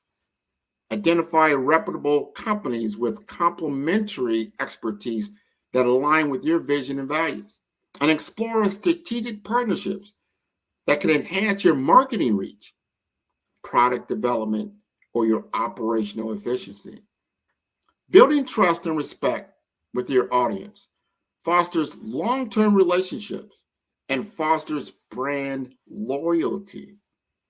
And by focusing on putting the value up front, and you gain explicit consent for communication, and you prioritize building genuine connections with your audience instead of aggressive sales tactics. And by using quantifiable data allows you to make informed decisions. You'll be able to measure progress and you'll optimize your strategies for maximum impact. You want to set clear goals and establish relevant KPIs. Track these key metrics across all the stages of the customer journey, from brand awareness to conversion to customer retention. And you can use this data to identify areas for improvement and refine your strategies for continuous growth. By internalizing these lessons and applying them to your unique business context, you can empower your brand to break free from the shadows and ignite its full potential for growth. And remember, the journey of transformation, just like the one undertaken by my client, is not a sprint, but a marathon. Embrace continuous learning, strategic partnerships, and a data-driven approach to fuel your path towards sustainable success. The culmination of this journey is not just a closed deal, but the conversion of customers into brand advocates. Satisfied with the solution and the respect they receive throughout their journey, they are more likely to share their positive experiences with their peers, extending the cycle of engagement and conversion.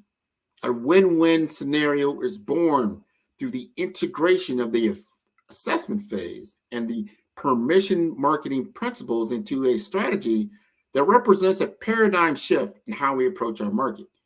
By focusing on understanding the client's problems and securing permission at each step of the customer journey, 5-Star BDM is able to create more meaningful connections, deliver tailored solutions, and ultimately close more deals while fostering long-term customer relationships. This is the essence of transforming potential into actual sustainable business growth and a genuine partnership.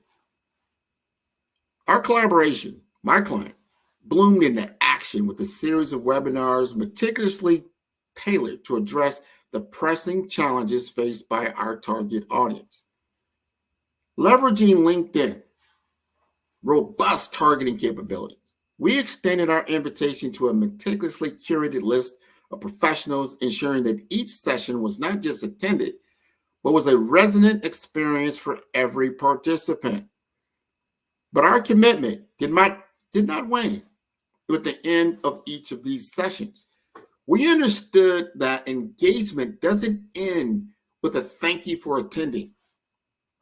By offering the webinar's replays, we provided a bridge for continuous engagement, transforming fleeting interest into enduring relationships. Each replay, each follow-up was a step towards establishing my client not just as a vendor, but as a thought leader, a beacon of innovation in a crowded marketplace. The webinars once were mere presentations, evolved into platforms of dialogue, avenues for genuine interaction. This was not just marketing.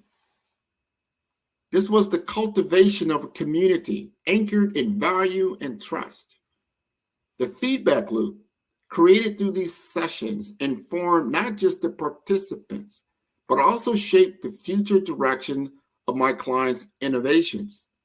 The story of my client in 5-Star BDM is more than a case study. It's a blueprint for change. It illustrates that the bridge between potential and success is built with the bricks of strategic storytelling, customer engagement, and unwavering perseverance.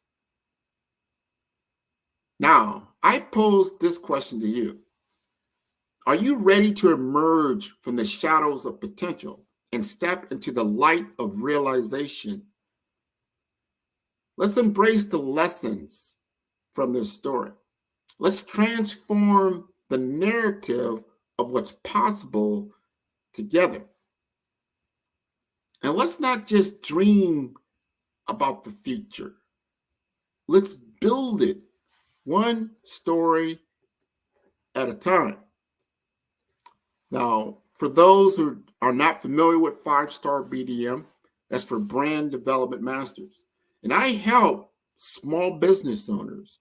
I help entrepreneurs. I help people and businesses to level up, to get to that next opportunity, to just find out, you know what, Grant, I've been running in this circle, in this wheel, and I'm at this 6-figure mark. I'm at this 7-figure mark, and I'm at this 8-figure mark.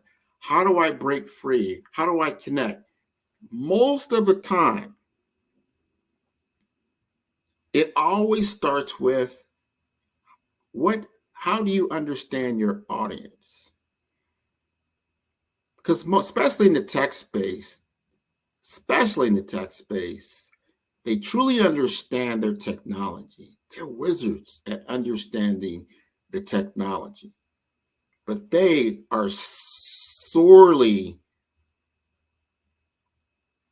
have a weakness in the area of understanding people, of understanding audience, of understanding needs, desires, and what it takes to get them to the next level. Understanding that technology is not the end goal. It's the enablement factor. I think Steve Jobs is very, very good at this. One of the few technologists that truly understand that his technology was an enablement factor, in enabling the community to rise further. And as we start on this journey of AI and artificial intelligence, and people are really enamored by it, and it should be, it's been around for a while, but look at how you enable people, entrepreneurs, businesses, communities, countries to level up, to get better as they move from the information age to the intelligence age, to have more greater intelligence at your disposal, to understand the difference between information, knowledge, and insight. Once you cultivate insight and you understand insight, that's taking your experience and understanding that experience, especially in conflict resolution. And most people are in some type of challenge that they're facing, whether it's an individual, whether it's a small business, which is a large enterprise, they're facing a challenge. Identifying that challenge is very, very important, and understanding resolution. And most of the time, we're talking about human versus human. So understanding how to communicate between different cultural differences, different people, different countries, different things that create the tension that's creating the challenge that you have is understanding communication. And understanding that in the tech layer, you're just an enablement tool to allow communication to happen more freely, and maybe to understand perception a lot at a higher level than previously understood. It's one of the cool things about technology that I've said repeatedly, probably over the last 2 to 5 years. When people ask me about technology, and we always start with this, and I say, if you're going to utilize technology, think of it in a framework of these two things, of what technology as we know it today is very, very good at. And that is, it's very, very good is what I call at collapsing the windows of time. And what does that mean? That means doing things quicker, doing things faster. People love AI because they can get information very, very quickly. And then they can just massage it into a message and get it out the door. So it collapses the window of time that it takes to create certain forms of media that they need to communicate with. And that's the other thing that technology is very, very good at. Number one, again, in the collapsing of time, making things happen faster, quicker, more efficient, and more precise. The other thing is communication. It enables communication. Think back 100 years ago. What year would that be? 1924. People are barely using the telephone. Think about communication. The major form of communication was just the mail system, right? Snail mail. People just, how much time it took to convey a message? Or if you were in some kind of war, let's say World War I, World War II as it came along, they had to go to the front line to the back line on horseback or something to that effect to convey a message, just to convey a message. And then it got better when they discovered the use of electricity and the use of radio, right? And they could communicate faster, quicker, and mobilize much more better. And things started to evolve more when television came on the scene. And then it was more not just for nation states to use, but also for people to use, right? So the tech companies were getting better and better at supplying and enabling communities to become more effective, become faster, quicker, and communicate better. And you see now, as we go all the way from, that was the 1950s, all the way now to 2024. And though we may be looking at AI like, oh my God, it's going to do this, do that, technology is always a giant disruptor, especially when you have something enormous that comes on. It's a platform change. But it's not a time to be afraid. It's a time to be innovative in our thinking. It's a time to be more imaginative of what is now possible that was before it took too long to do, or you couldn't communicate it so clearly, right? Now you can communicate much more clearly. And a lot more people, not just the savants of our age, or people that are very, very good at written communication. Now, there's a lot of people that can become very, very good at written communication. And that's a good thing, because now perception, which could be in the mind of the beholder, can become more clear. They understand what you mean, and they don't have to misinterpret what they're talking about. So important. People don't realize how important that really is. Wars have been started over misunderstanding of communication, misalignment of goals. When they're clearly communicated, you can avoid a lot of tension that's occurring in your world, a lot of conflict that does not need to happen. So your world becomes a little bit more graceful, a little bit more honest, a little bit more peaceful. That is the effective use of technology in today's world. There are always going to be detractors, but they should be of the minority, not the majority. The majority of people use the internet very effectively. The majority of people use mobile technology very effectively. The majority of people are not bad people. Let's not focus on a few bad detractors. Focus on the technology. And why I've got 1 more minute, I'll talk about people like, well, AI is now taking over the metaverse. Understand that that's one form of technology. And just because one aspect of one person used it negatively does not mean the technology of itself was negative. It was just utilized in a bad way. And if we take it from that and start to utilize it more positively, get it into the right hands, this could be an evolutionary effect on the human experience. Thank you very much. Thank you so much. Otherwise, that was a good presentation. I really I enjoyed your presentation. I may call you as well, Dr. Grant. Otherwise, thank you so much. And it has been my pleasure to have you on our show. I do not have any question at the moment. Otherwise, if I have questions, I know where to find you. Otherwise, we thank you. And I thank Dr. Eric for giving us this opportunity and also for giving you an opportunity to explain and propound on those important issues. And you use the case study for your client, which is very good. I'm sure those who are watching, they've learned 1 or 2 things which will help them to expand and grow their businesses, because that's what Black Business Expo is all about. Otherwise, when genius is common, I will see you on the other side.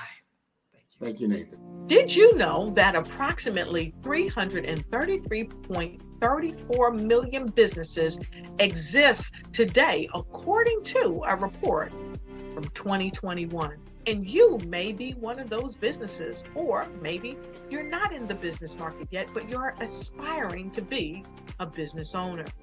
Well, guess what? You're in the right place at the right time. Because let's face it, everything is about timing and opportunity. Hi, my name is Dr. Lotus Richey, and I'm the CEO and founder of the Lotus Richey Coaching and Consulting LLC, along with the Lotus Richey Ignite Show. 15 minutes of success with Dr. Lotus Richey, as well as books to boom your business and bring who you are. And today, I want to bring this amazing message to you about the Black Business Network and the Black Business Olympics. See, the Black Business Network and the Black Business Olympic is designed to help people just like you, that's right, that look like me, to take their business to the next level. Not just in your front yard or your backyard, but globally. The Black Business Network and Black Business Olympics is designed not to just help you survive, but to help you thrive. So join us today as we come together with businesses all around the world to support our students, our children, our young teens, our young entrepreneurs. What we do is we come together to help raise funds for students who are aspiring to be business entrepreneurs, who are aspiring and who are thriving in college. We endow them with a wonderful opportunity to gain scholarship of either a laptop or several thousands of dollars. And we invite you to help be a contributor to this amazing opportunity to help someone that looks just like you. So join us today at our website and let us connect with you and help you ignite and take flight in every area of your life on the Black Business Network and the Black Business Olympics. I'll see you on the other side.